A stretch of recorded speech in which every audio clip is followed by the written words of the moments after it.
Hello everyone, എല്ലാവർക്കും xylem P S C YouTube ചാനലിലേക്ക് സ്വാഗതം. ഞാൻ Swathi Swagat, xylem P S സിയിലെ ബയോളജി ഫാക്കൽറ്റിയാണ്. അപ്പൊ ഇനി വരാനിരിക്കുന്ന ASM പോലെയുള്ള എല്ലാ PSC എക്സാമുകൾക്കും യൂസ്ഫുൾ ആവുന്ന രീതിയിലുള്ള കുറച്ച് ക്വസ്റ്റ്യൻസും റിലേറ്റഡ് ഫാക്റ്റും ആണ് നമ്മൾ ഈ ഒരു വീഡിയോയിൽ ഡിസ്കസ് ചെയ്യാൻ പോകുന്നത്. ഈ ക്വസ്റ്റ്യൻ എന്ന് പറയുന്നത് പ്രധാനമായിട്ട് ഈ അടുത്ത് നടന്ന നമ്മളെ ലാസ്റ്റ് ഗ്രേഡ് പ്യൂൺ എക്സാമിന്റെ കുറച്ച് ക്വസ്റ്റ്യൻസ് ഉണ്ടായിരുന്നു. ഒരുപാട് നല്ല നല്ല ക്വസ്റ്റ്യൻസ് ആ എക്സാമിന് ചോദിച്ചതാണ്. അപ്പൊ ആ ക്വസ്റ്റ്യൻ ഏതൊക്കെയാണ്, അതിന്റെ റിലേറ്റഡ് ആയിട്ടുള്ള ഫാക്ട് എന്താണ്, ഏതൊക്കെ ഭാഗത്തു നിന്നാണ് ആ ക്വസ്റ്റ്യൻ ചോദിച്ചത്, ഇതൊക്കെയാണ് പറയാൻ പോകുന്നത്. റെഡി അല്ലേ? അപ്പൊ നമുക്ക് തുടങ്ങാം. ഒന്നാമത്തെ ക്വസ്റ്റ്യൻ ഇങ്ങനെയായിരുന്നു. ആ എക്സാമിന്റെ കാറ്റഗറി നമ്പർ ആണ് താഴെ കൊടുത്തിട്ടുള്ളത്. ക്വസ്റ്റ്യൻ ഇങ്ങനെയാണ്: കരിമ്പൻ എന്നത് ഏത് വിഭാഗത്തിൽ പെടുന്നു? അപ്പൊ പെട്ടെന്ന് ഇങ്ങനെ ഒരു ക്വസ്റ്റ്യൻ ഒക്കെ കാണുമ്പോൾ നമ്മളൊരിക്കൽ പെട്ടെന്ന് കരിമ്പൻ അല്ലെ, എന്താണ് ഈ കരിമ്പൻ? സാധാരണ ഇപ്പൊ മഴക്കാലമൊക്കെയാണ്, ഡ്രസ്സൊന്നും ശരിക്കും ഉണങ്ങാതെയൊക്കെ വെച്ച് കഴിഞ്ഞാൽ, പ്രത്യേകിച്ച് വെള്ള ഡ്രസ്സാണ് നമുക്ക് പെട്ടെന്ന് കാണാം. എല്ലാ ഡ്രസ്സിലും വരുമെങ്കിൽ പോലും വെള്ള ഡ്രസ്സിലൊക്കെ നമ്മൾ ചില ഇങ്ങനെ യൂസ് ചെയ്യുന്ന ടവൽ അല്ലെ, തോർത്ത് ടവൽ, ഇങ്ങനത്തെ സാധനത്തിലൊക്കെ കറുത്ത കുത്തുകുത്തുകൾ വീണ് കാണുമ്പോൾ നമ്മൾ പറയും കരിമ്പൻ അടിച്ചതാന്ന് പറയും അല്ലെ. ആ കരിമ്പനെ പറ്റി തന്നെയാണ് ചോദിച്ചത്. കരിമ്പൻ എന്നത് ഏത് വിഭാഗത്തിൽ പെടുന്നു? Okay, bacteria, virus, fungus, protozoa. Answer എന്തായാലും നമുക്ക് ആദ്യം നോക്കാം, എന്നിട്ട് ഈ ക്വസ്റ്റ്യൻ ഒക്കെ ഇത് എവിടെ നിന്നാണ് പൊക്കിക്കൊണ്ടുവരുന്നതെന്നൊന്ന് അറിയാം. അപ്പൊ ആൻസർ എന്താ? കരിമ്പൻ. നമ്മൾ ഇനി ഡ്രസ്സിലൊക്കെ കരിമ്പൻ അടിക്കും അല്ലെ. ആ കരിമ്പൻ എന്ന് പറയുന്ന സാധനം ആക്ച്വലി എന്താണ്, ഏതാണ് എന്നുള്ളത് അറിഞ്ഞു വെച്ചോ. അത് ഫംഗസ് ആണ്. ഓക്കെ, ഫംഗൽ ഗ്രോത്ത് ഉണ്ടാവുന്നതാണ് ആ ഡ്രസ്സ് അങ്ങനെയായി പോകാനുള്ള കാരണം. അപ്പൊ ആൻസർ എന്താണ്? ഫംഗസ് ആണ് കേട്ടോ, ഫംഗസ് ആണ് ഇത്. അല്ലാതെ ഇത് കൊണ്ട് വേറെ രോഗങ്ങളും ഒന്നും അല്ലെങ്കിൽ പോലും ആ ഡ്രസ്സിൽ അല്ലെങ്കിൽ ആ തുണിയിലെ മുകളിൽ ആ കരിമ്പൻ എന്ന് പറയുന്ന സാധനം ഫംഗസ് ആണ്. നനവുള്ള സ്ഥലത്താണ് വരുന്നത്. നനഞ്ഞ് ഉണങ്ങാതെ ഇരിക്കുമ്പോൾ ഇങ്ങനെ നനഞ്ഞ സാധനങ്ങളൊക്കെ ഇങ്ങനെ ചുരുട്ടിക്കൂട്ടി വെച്ച് കഴിഞ്ഞാൽ ആ പ്രശ്നം വരും അല്ലെ. അപ്പൊ നനഞ്ഞതാണെങ്കിൽ, നനവുള്ള സ്ഥലമാണെങ്കിൽ ഫംഗൽ ഗ്രോത്ത് അവിടെ കൂടുതലായിരിക്കും അല്ലെ. നമ്മൾ പൂപ്പൽ എന്ന് പറയുന്ന ഫംഗൽ ഗ്രൂപ്പ് അവിടെ കൂടുതലായിരിക്കും. അപ്പൊ ഇത് ആക്ച്വലി നമ്മളെ ടെക്സ്റ്റ് ബുക്ക് തന്നെ പറഞ്ഞിട്ടുള്ളതാണ്. പുതിയ ടെക്സ്റ്റ് ബുക്ക് ഒക്കെ വന്നതായിട്ടൊക്കെ അറിഞ്ഞിട്ടുണ്ട്. ഒരുവിധ എല്ലാ ക്ലാസ്സിന്റെയും ടെക്സ്റ്റ് ബുക്ക് ഇപ്പൊ അപ്ഡേറ്റഡ് ആയി മാറി. 5ാം ക്ലാസ്സിലുള്ള ടെക്സ്റ്റില് ഇതിനെപ്പറ്റി കൃത്യമായി കൊടുത്തിട്ടുണ്ട്. ഇവിടെ കണ്ടോ, ഫംഗസുകളുടെ ലോകം എന്നാണ് കൊടുത്തത് അല്ലെ. നമുക്ക് പരിചിതമായ റൊട്ടിപ്പൂപ്പൽ എന്ന് പറഞ്ഞാൽ ബ്രെഡ് ഇതേപോലെ ശരിക്കും ഓപ്പൺ ആക്കിയിട്ട് നമ്മൾ അധികം എക്സ്പയറി ഡേറ്റ് കഴിഞ്ഞു പോയാലും അല്ലെങ്കിൽ തന്നെ വാങ്ങിയിട്ട് തന്നെ ശരിക്കും അത് കവർ ചെയ്ത് വെക്കുന്നില്ല അല്ലെ, ഇങ്ങനെ ഓപ്പൺ ആക്കി ഇടുവാണ്, ഫ്രിഡ്ജിലൊന്നും സൂക്ഷിക്കുന്നില്ല എന്നുണ്ടെങ്കിൽ അതിന്റെ മുകളിൽ പൂപ്പൽ വരും. ബ്രെഡിന്റെ മുകളിൽ ഉണ്ടാവുന്ന പൂപ്പൽ അല്ലെ, ബ്രെഡ് മോൾഡ് എന്ന് പറയും, അല്ലെങ്കിൽ റൊട്ടിപ്പൂപ്പൽ. വസ്ത്രങ്ങളെ ബാധിക്കുന്ന കരിമ്പൻ, കണ്ടല്ലോ ഈ സാധനമാണ് അവരെടുത്തിരിക്കുന്നത്. ഓക്കെ, വസ്ത്രങ്ങളെ ബാധിക്കുന്ന കരിമ്പൻ എന്നിവയെല്ലാം ഫംഗസുകൾക്ക് ഉദാഹരണങ്ങളാണ്. Okay, ready. അപ്പം എല്ലാ ഫംഗസും ഇങ്ങനെ പ്രശ്നക്കാരനൊന്നും അല്ല, പക്ഷെ മനുഷ്യന് രോഗമുണ്ടാക്കുന്ന സൂക്ഷ്മജീവികളായ ചില ഫംഗസുകളാണ്. കാൻഡിഡ എന്ന് പറയുന്നത്, ക്രിപ്റ്റോകോക്കസ്, ഹിസ്റ്റോപ്ലാസ്മ. പേരെങ്കിലും നോട്ട് ചെയ്ത് വെച്ചേക്കുക. അപ്പോൾ ഇനി ഒരു ക്വസ്റ്റ്യൻ വരുവാണ്, ഹിസ്റ്റോപ്ലാസ്മ എന്ന് പറയുന്നത് ഏത് വിഭാഗത്തിൽ പെടുന്നു? വൈറസ്, ഫംഗസ് എന്നൊക്കെ പറഞ്ഞ് ചോദിക്കാം അല്ലെ. അപ്പൊ ഹിസ്റ്റോപ്ലാസ്മ, ക്രിപ്റ്റോകോക്കസ്, കാൻഡിഡ ഇതൊക്കെ ഫംഗസിന്റെ എക്സാമ്പിൾ ആണ് കേട്ടോ. കോക്കസ് എന്നൊക്കെ പറയുമ്പോൾ നമ്മൾ ചിലപ്പം സ്ട്രെപ്റ്റോകോക്കസ് എന്നൊക്കെ പറയുമ്പോൾ അത് ബാക്ടീരിയന്റെ പേരിലേക്ക് വരും. പക്ഷെ ഇവിടെ ക്രിപ്റ്റോകോക്കസ് എന്നതാണ്, അത് ഫംഗസിന്റെ പേരാണ്. പക്ഷേ എല്ലാ ഫംഗസും പ്രശ്നക്കാരൊന്നുമല്ല. നമ്മൾ ഈസ്റ്റ്, ആഹാര സാധനങ്ങള് പുളിപ്പിക്കാനും മാർദ്ദവമുള്ളതാക്കി മാറ്റാനൊക്കെ നമ്മൾ ഉപയോഗിക്കുന്ന ഈസ്റ്റ് എന്നൊക്കെ പറഞ്ഞാൽ ഏകകോശമായിട്ടുള്ള ഫംഗസ് ആണ്. അപ്പൊ ഫംഗസ് നമുക്ക് ഉപകാരം ചെയ്യുന്നവരുമാണ്. നമ്മൾ മഷ്റൂം ഉണ്ട് അല്ലെ, കൂൺ കഴിക്കാറില്ലേ, കൂൺ കൃഷിയിലൊക്കെ ആ മഷ്റൂം എന്ന് പറയുന്ന സാധനം, കൂൺ എന്ന് പറഞ്ഞാൽ അതൊരു ഫംഗസ് ആണ്. അപ്പം ഉപകാരമുള്ള, നമുക്ക് ആവശ്യമുള്ള, നമ്മൾ ഭക്ഷണമായിട്ടൊക്കെ ഉപയോഗിക്കുന്ന ഫംഗസുകളും ഉണ്ട്, അതേ സമയത്ത് അസുഖങ്ങൾ ഉണ്ടാക്കുന്ന ഫംഗസുകളുണ്ട്. അങ്ങനെ പ്രശ്നക്കാരായതുകൊണ്ട് ഓക്കെ, നോട്ട് ചെയ്യാം. ദെൻ നാം ഭക്ഷണമാക്കുന്ന കൂൺ മുതൽ കണ്ണുകൾ കൊണ്ട് കാണാൻ സാധിക്കാത്തവരെ ഉൾപ്പെടുന്നവയാണ് ഫംഗസുകളുടെ ലോകം. അപ്പൊ ഇവിടെ നിന്നാണ് ക്വസ്റ്റ്യൻ വന്നിരിക്കുന്നത്. വസ്ത്രങ്ങളെ ബാധിക്കുന്ന കരിമ്പൻ എന്നിവയെല്ലാം ഫംഗസുകൾക്ക് എക്സാമ്പിൾ ആണ്. അതുപോലെ റൊട്ടിപ്പൂപ്പൽ എന്തായാലും ഇവിടെ ഒരു വാക്ക് നമ്മൾ കണ്ടില്ലേ, റൊട്ടിപ്പൂപ്പൽ അല്ലെ, ബ്രെഡിന്റെ മുകളിൽ ഉണ്ടാവുന്നേ. അതിന്റെ ഒരു പേരല്ലാതെ തന്നെ ചിലപ്പോൾ ചോദിക്കും, ഒന്ന് നോട്ട് ചെയ്ത് വെച്ചേക്കാം. ഈ റൊട്ടിപ്പൂപ്പൽ എന്ന് പറയുന്ന കറക്റ്റ് പേരാണ്, ആ ഫംഗസിന്റെ പേരാണ് റൈസോപ്പസ് എന്നാണ് പറയാ. എന്താണ്? റൈസോപ്പസ് എന്നാണ് ആ ഫംഗസിന്റെ പേര്. നമ്മൾ കോമൺ ആയിട്ട് ചിലപ്പോൾ ഇങ്ങനെ ബ്രെഡ് മോൾഡ് എന്നൊക്കെ പറയും, ഇങ്ങനെ ബ്രെഡ് മോൾഡ് എന്ന് പറയും, ബ്രെഡിന്റെ മുകളിലുള്ളതാണ് ബ്രെഡ് മോൾഡ് പറയും. പക്ഷേ റൈസോപ്പസ് ഇങ്ങനെയാണ് അതിന്റെ കറക്റ്റ് പേര് കേട്ടോ. ഓക്കെ, നോട്ട് ചെയ്ത് വെച്ചേക്കണേ. ഇനി അടുത്ത ക്വസ്റ്റ്യൻ. അപ്പൊ ഒന്നാമത്തെ ക്വസ്റ്റ്യൻ ആൻസർ കിട്ടിയില്ലേ. നെക്സ്റ്റ് ക്വസ്റ്റ്യൻ ആണ്, നാഗപതിവയ്ക്കൽ, സെർപ്പന്റൈൻ ലെയറിംഗ് നടത്തുന്ന സസ്യത്തിന് ഉദാഹരണം എന്താ? ഈ ക്വസ്റ്റ്യൻ ഒന്നും ഒട്ടും നമ്മൾ ടെക്സ്റ്റ് ബുക്കിലൊന്നും വന്നത് ശ്രദ്ധിക്കാത്ത ഒരാളെ സംബന്ധിച്ചിടത്തോളം ക്വസ്റ്റ്യൻ വായിച്ചാലേ എക്സാം എഴുതിയ ആൾക്കാർ നാഗപതിവയ്ക്കൽ എന്തെങ്കിലും പാമ്പിനെ പറ്റിയുള്ളതായിരിക്കും. നോക്കുമ്പോൾ ഇവിടെ സർപ്പന്റൈൻ അല്ലെ, വല്ല സർപ്പോ അങ്ങനെയൊക്കെയാണ് ക്വസ്റ്റ്യൻ കാണുമ്പോൾ നമ്മൾ ആദ്യം വിചാരിക്കുക. ഓക്കെ, ഇത് പാമ്പിനെ പറ്റിയുള്ള ക്വസ്റ്റ്യൻ ഒന്നല്ല, ഇത് പതിവയ്ക്കൽ രീതിയെ പറ്റിയുള്ള ഒരു ക്വസ്റ്റ്യൻ ആണ്. കണ്ടല്ലോ ഇവിടെ പതിവയ്ക്കൽ അല്ലെ. അപ്പോൾ നമ്മൾ അവിടെ മുകുളനത്തിൽ കൂടെ ബഡ്ഡിങ്, ഗ്രാഫ്റ്റിംഗ്, ലെയറിങ് എന്നൊക്കെ പറഞ്ഞുകൊണ്ട് പുതിയ ചെടീനെ ഉണ്ടാക്കിയെടുക്കാനുള്ള കുറെ മെത്തേഡുകളെ പറ്റിയൊക്കെ നമ്മൾ പഠിക്കും. അപ്പൊ ആ കൂട്ടത്തിൽ വരുന്നതാണ് പതിവയ്ക്കൽ, ലെയറിങ് എന്ന് പറയുന്ന ഒരു മെത്തേഡ് ഉണ്ട്. മുകുളം ഒട്ടിക്കുക, കമ്പൊട്ടിക്കുക അല്ലെ, ഗ്രാഫ്റ്റിംഗ്, ഇങ്ങനെയുള്ള കുറെ മെത്തേഡ് പോലത്തെ ഒരു മെത്തേഡാണ് ലെയറിങ് അല്ലെങ്കിൽ പതിവയ്ക്കൽ. അപ്പൊ ആ പതിവയ്ക്കൽ ചെയ്യുന്നതുമായി ബന്ധപ്പെട്ട രണ്ട് വാക്കാണെന്ന് എയർ ലെയറിംഗ് എന്ന് പറയുന്ന ഒരു സാധനവും സർപ്പന്റൈൻ ലെയറിംഗ് എന്ന് പറയുന്ന ഒരു ടേമും ഉണ്ട്. അപ്പൊ ആദ്യം എന്തായാലും അതിലേക്ക് നമുക്ക് പോവാം. ഇതും ടെക്സ്റ്റ് ബുക്കാണ്. SCERTന്റെ ലേറ്റസ്റ്റ് 7th സ്റ്റാൻഡേർഡിന്റെ ടെക്സ്റ്റ് ബുക്കിലാണ്. ഒന്നാമത്തെ ക്വസ്റ്റ്യൻ 5th ഉണ്ടായതാണ്. കണ്ടില്ലേ, ക്വസ്റ്റ്യൻ വരുന്നത് ഇപ്പം ഡയറക്റ്റ് ടെക്സ്റ്റ് ബുക്ക് പുതിയ ടെക്സ്റ്റ് എന്നുള്ള ഫാക്ട് ചോദിച്ചു തുടങ്ങി. എല്ലാ കൃത്യമായിട്ട് എല്ലാ ടെക്സ്റ്റും നോക്കണം. സമഗ്ര സൈറ്റിലൊക്കെ ടെക്സ്റ്റ് ബുക്ക് അവൈലബിൾ ആയിരിക്കും. അല്ലെങ്കിൽ നമ്മൾ പേഴ്സണൽ ആയിട്ടുള്ള ടെലിഗ്രാം ചാനലുകളൊക്കെ ഇപ്പം ജസ്റ്റ് സ്വാതി സ്വാഗതം എന്ന് സ്പേസ് ഇടാതെ ടൈപ്പ് ചെയ്യട്ടോ. സ്വാതി സ്വാഗതം സ്പേസ് ഇടാതെ ടെലഗ്രാമിൽ ടൈപ്പ് ചെയ്ത് കഴിഞ്ഞാൽ ചാനലിന്റെ പേര് വരും. അപ്പൊ ആ ചാനൽ സബ്സ്ക്രൈബ് ചെയ്യുക. അതിന്റെ ചാറ്റ് ഗ്രൂപ്പ് ഉണ്ട്. അപ്പൊ ചാനലിൽ തന്നെ നോക്കിക്കഴിഞ്ഞാൽ PDF ഭാഗത്തൊക്കെ ഏറ്റവും ലേറ്റസ്റ്റ് ടെക്സ്റ്റ് ബുക്ക് ഒക്കെ PDF ഷെയർ ചെയ്തിട്ടുണ്ട്. അല്ലെങ്കിൽ നിങ്ങൾ സമഗ്ര എന്ന് പറയുന്ന സൈറ്റിൽ, ഗവൺമെന്റ് സൈറ്റിൽ നോക്കിക്കഴിഞ്ഞാൽ അവിടെ നിങ്ങൾക്ക് റിസോഴ്സ് ആയിട്ട് ടെക്സ്റ്റ് ബുക്ക് സെലക്ട് ചെയ്യാം. ഓക്കെ, അവിടെ നിന്നും കിട്ടും. മലയാളവും ഇംഗ്ലീഷും ഏത് വേണമെങ്കിലും അവിടെ കിട്ടും കേട്ടോ. അല്ലെങ്കിൽ ഈ ചാനൽ നോക്കിക്കഴിഞ്ഞാൽ അവിടെ കിട്ടും. അപ്പൊ ഇവിടെ നോക്കിയേ, കണ്ടില്ലേ, പതിവയ്ക്കൽ എന്ന് പറയുന്ന ഒരു മെത്തേഡാണ്, ലെയറിംഗ് ആണ്. അപ്പം പേര, സപ്പോട്ട, ചാമ്പ, ബദാം, അത്തി തുടങ്ങിയ സസ്യങ്ങളിൽ മാതൃസസ്യത്തിന്റെ കമ്പുകളിൽ വേരുമുളപ്പിച്ച ശേഷം ആ ഭാഗം മുറിച്ച് നട്ട് പുതിയ തൈകൾ ഉണ്ടാക്കാം. അപ്പൊ നോക്കി ഇവിടെ ചെയ്യുന്ന മെത്തേഡ് എന്താ, അവിടെ ഒരു ചെടി എടുത്തിട്ടുണ്ട്. ആ ചെടീനെ ഇത് മെയിൻ ആയിട്ടുള്ള ഒരു സ്റ്റെമ്മിന്റെ മുകളിലുള്ള ഒരു ശാഖേനെയാണ് സെലക്ട് ചെയ്യുന്നത്. ആ ശാഖേന്റെ മുകളിൽ കണ്ടില്ല, ഇവിടെ ഒരു ചെറിയ ഭാഗത്ത് നിന്ന് അതിന്റെ തൊലി ചെത്തി മാറ്റുകയാണ് ചെയ്യുന്നത്. കണ്ടില്ല, ഇവിടെ കൊടുത്തിട്ടുണ്ട് അല്ലെ. അപ്പോ മാതൃസസ്യത്തിൽ നിന്ന് പെൻസിൽ വണ്ണമുള്ള ഒരു കമ്പ് തിരഞ്ഞെടുക്കുക. പ്രധാന തടിയിൽ നിന്നുള്ളതാണ് കൂടുതൽ നല്ലത്. ഇതാണ് പ്രധാന തടി. അതിന്റെ മുകളിൽ നിന്ന് വരുന്ന ഒരു ശാഖ കമ്പ് നമ്മൾ സെലക്ട് ചെയ്യാം. ദെൻ ഈ കമ്പിൽ 2 പർവ്വങ്ങൾക്ക് ഇടയിലുള്ള, 2 പർവ്വം എന്ന് പറഞ്ഞാൽ നോഡാണ്. കാരണം എവിടെ നിന്നാണോ ഇല ഉണ്ടാവുന്നത് ആ പോയിന്റ് ആണ് ശരിക്കും പർവ്വം, നോഡ്. അങ്ങനെയുള്ള 2 എണ്ണത്തിന്റെ, ഇപ്പൊ ഇവിടെയാണെങ്കിൽ അത് 2 ഇടയിലുള്ള ഒരു സ്പേസ് സെലക്ട് ചെയ്യാം. എന്നിട്ട് അവിടെ 2-3 സെന്റിമീറ്റർ നീളത്തിൽ വളയാകൃതിയിൽ ചെത്തി മാറ്റുക, തൊലി ചെത്തി മാറ്റുക. കണ്ടില്ലേ ഈ ചിത്രത്തില് ഇവിടെ തൊലി ചെത്തി മാറ്റിയിരിക്കുന്ന ഈ പോയിന്റില്. അതിനുശേഷം ആ ചെത്തി മാറ്റിയ സ്ഥലത്ത് ചകിരിച്ചോറ്, മണ്ണ്, ചാണകപ്പൊടി എന്നിവ ചേർത്ത മിശ്രിതം ചെറിയ നനവോടെ ഭാഗത്ത് വെച്ച ശേഷം പോളിത്തീൻ കവറൊക്കെ ഉപയോഗിച്ച് എന്ത് ചെയ്യാണ്, അതിനെ പൊതിഞ്ഞു കെട്ടുകയാണ്.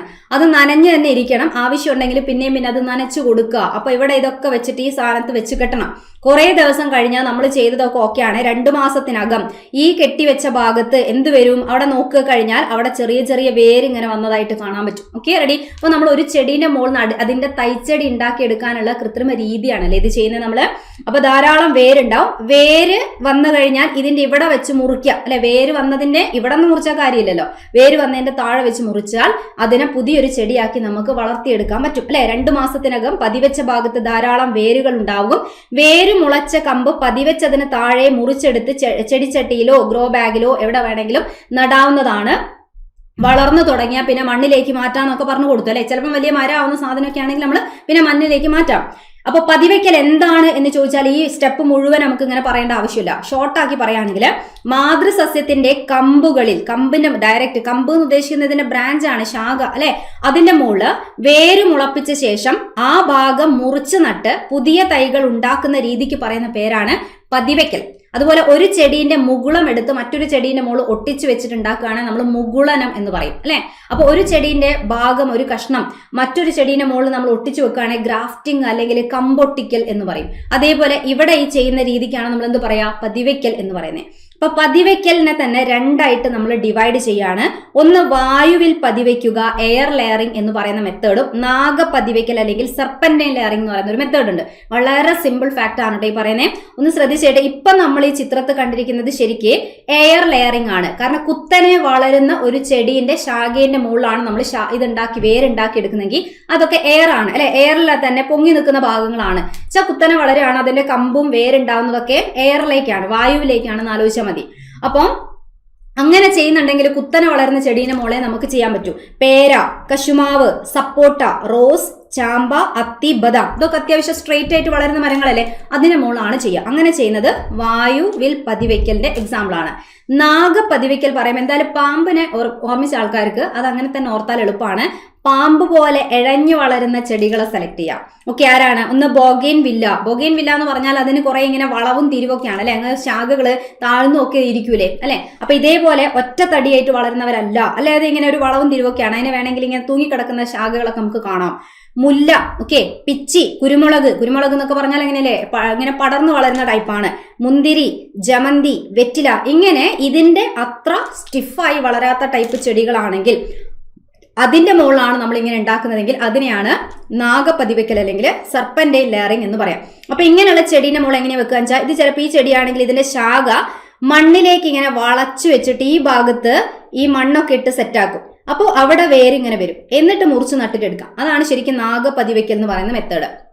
ഓക്കെ, കുത്തനെ വളരുന്ന രീതിയിൽ കെട്ടിവെച്ചിട്ടാണെങ്കിൽ വായുവിൽ പതിവയ്ക്കലും, ഇങ്ങനെ വളരുന്നതാണെങ്കിൽ പടർന്നു വളരുന്നതിനെ അല്ലെങ്കിൽ മണ്ണിനോട് ചേർന്ന് വളരുന്ന ചെടികളാണെങ്കിൽ പിടിച്ച് അതിന്റെ കമ്പ് ഇങ്ങനെ പിടിച്ചു വലിച്ച് മണ്ണിലേക്ക് ടച്ച് ചെയ്യിക്കുക. ഈ ടച്ച് ചെയ്ത ഭാഗത്ത് സെറ്റാക്കി എടുക്കുക. ഇങ്ങനെ എല്ലാം മണ്ണൊക്കെ ഇട്ട് കൊടുത്തിട്ട് ഒഴിവാക്കിയാൽ ഇവിടെ പിന്നെ വേര് വരും. ഇതാണ് ഈ ഒരു മെത്തേഡിൽ ചെയ്യുന്നത് കേട്ടോ.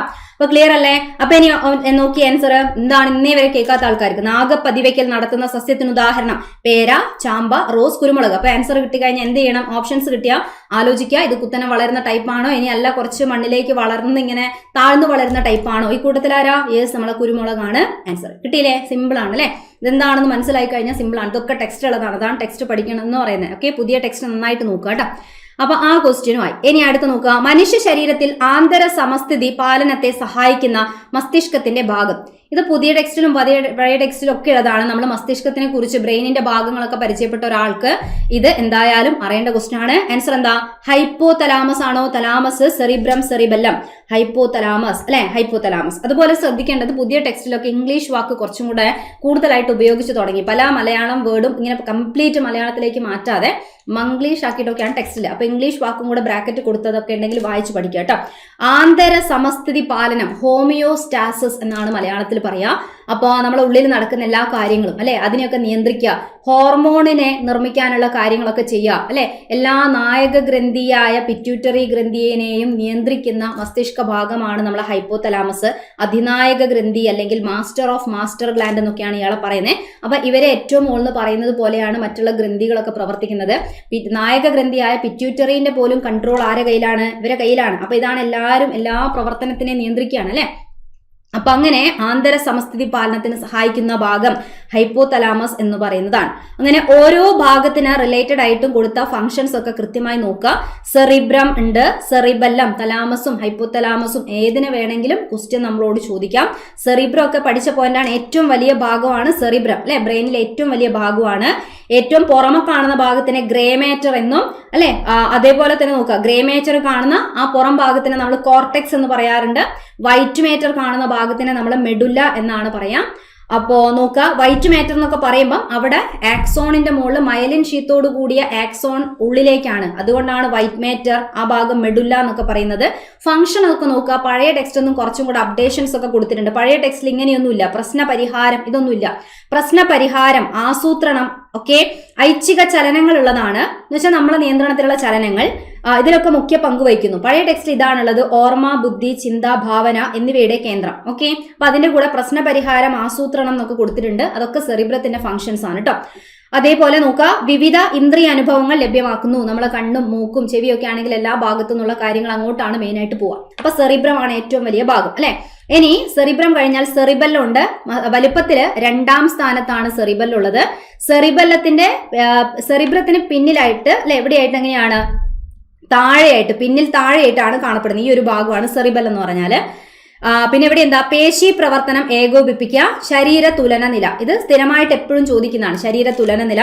അതേപോലെ മദ്യപിച്ചു കഴിഞ്ഞാൽ മദ്യം ബാധിക്കുന്ന ഭാഗം ഏതാന്ന് ചോദിച്ചാൽ സെറിബെല്ലം ആണ്. അതാണ് മദ്യപിച്ച ആൾക്കാർ ബെല്ലും ബ്രേക്കും ഇല്ലാതെ നടക്കുന്നു എന്ന് പറയും അല്ലെ. സെറിബെല്ലത്തിനെയാണ് മദ്യം എഫക്ട് ചെയ്യുക. അപ്പം മദ്യപിച്ച ആൾക്കാർ ബെല്ലും ബ്രേക്കും ഇല്ലാതെ പോകും. Okay, ready. അതേപോലെ ലിറ്റിൽ ബ്രെയിൻ എന്നൊക്കെ നമ്മൾ വിളിക്കുന്ന ഭാഗം ഏതാണ്? ലിറ്റിൽ ബ്രെയിൻ അല്ലെ, അങ്ങനെയൊക്കെ പറഞ്ഞു കേട്ടിട്ടില്ലേ? ലിറ്റിൽ ബ്രെയിൻ എന്നൊക്കെ വിളിക്കുന്നത് ഏതാണെന്ന് ചോദിച്ചാൽ സെറിബെല്ലം ആണ് ആൻസർ. ദെൻ തലാമസിനെ പറ്റിയുള്ള നോക്കുക. തലാമസില് മസ്തിഷ്കത്തിന്റെ ആന്തരഭാഗത്ത് കാണപ്പെടുന്നു. ഏതാണ്ട് ഈ ഒരു ഭാഗമാണ് അല്ലെ. സെറിബ്രത്തിലേക്കും സെറിബ്രത്തിൽ നിന്നുമുള്ള ആവേഗങ്ങളുടെ പുനഃപ്രസരണ കേന്ദ്രമായിട്ട് പ്രവർത്തിക്കുന്നു. സ്ഥിരം ചോദിക്കുന്ന ക്വസ്റ്റ്യൻ ആണ്. റിലേ സ്റ്റേഷൻ എന്നൊക്കെയാണ് പറയാ. വേദന സംഹാരികൾ പ്രവർത്തിക്കുന്നത് ഈ ഭാഗത്താണ്.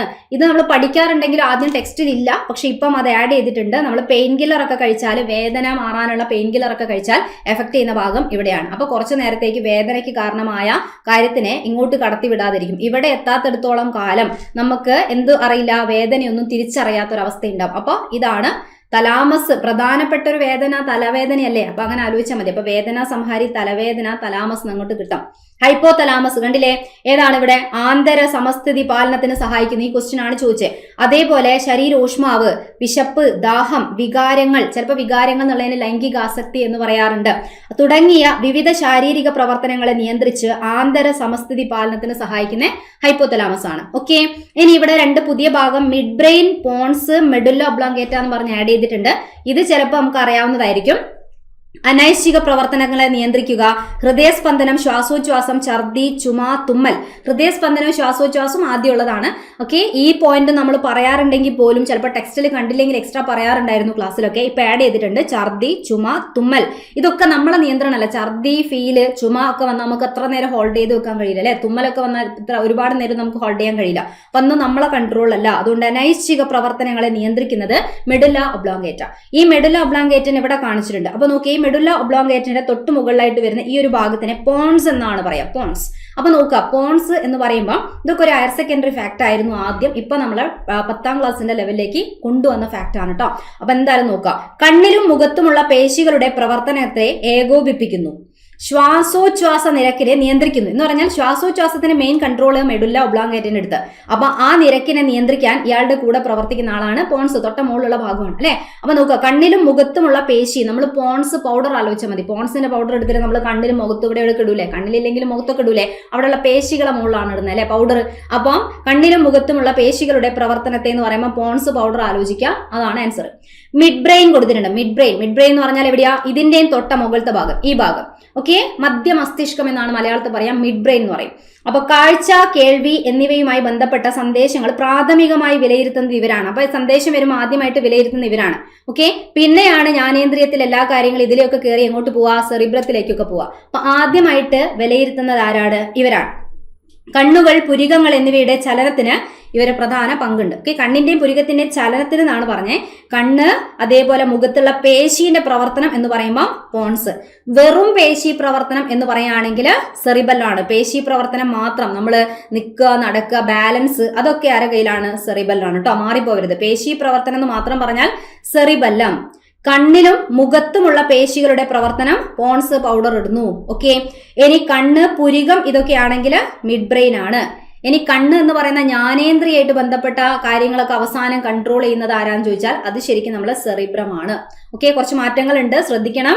അതുപോലെ മാറ്റം നല്ല പുതിയത് ആഡ് ചെയ്തിട്ടുണ്ട്. ഈ മിഡ് ബ്രെയിൻ എന്ന് പറയുന്ന ഭാഗം, പോൺസ് എന്ന് പറയുന്ന ഭാഗം, മെഡുല്ല ഒബ്ലോങ്കേറ്റ, എല്ലാവരെയും കൂടെ ചേർത്ത് പറയുന്ന പേരാണ് ബ്രെയിൻ സ്റ്റെം. ചിലപ്പോൾ ക്വസ്റ്റ്യൻ വരാം, ബ്രെയിൻ സ്റ്റെമ്മിൽ ഉൾപ്പെടാത്തത് ഏതെന്ന് പറഞ്ഞുകൊണ്ട് ഈ കൂട്ടത്തിൽ പെടാത്ത ഒരാളെ കൂടെ തരാം. സെറിബ്രമെന്നോ സെറിബൽ എന്നൊക്കെ ഉണ്ടെങ്കിൽ അത് ഉൾപ്പെടാത്തതാണെന്ന് തിരിച്ചറിയാൻ പറ്റണം.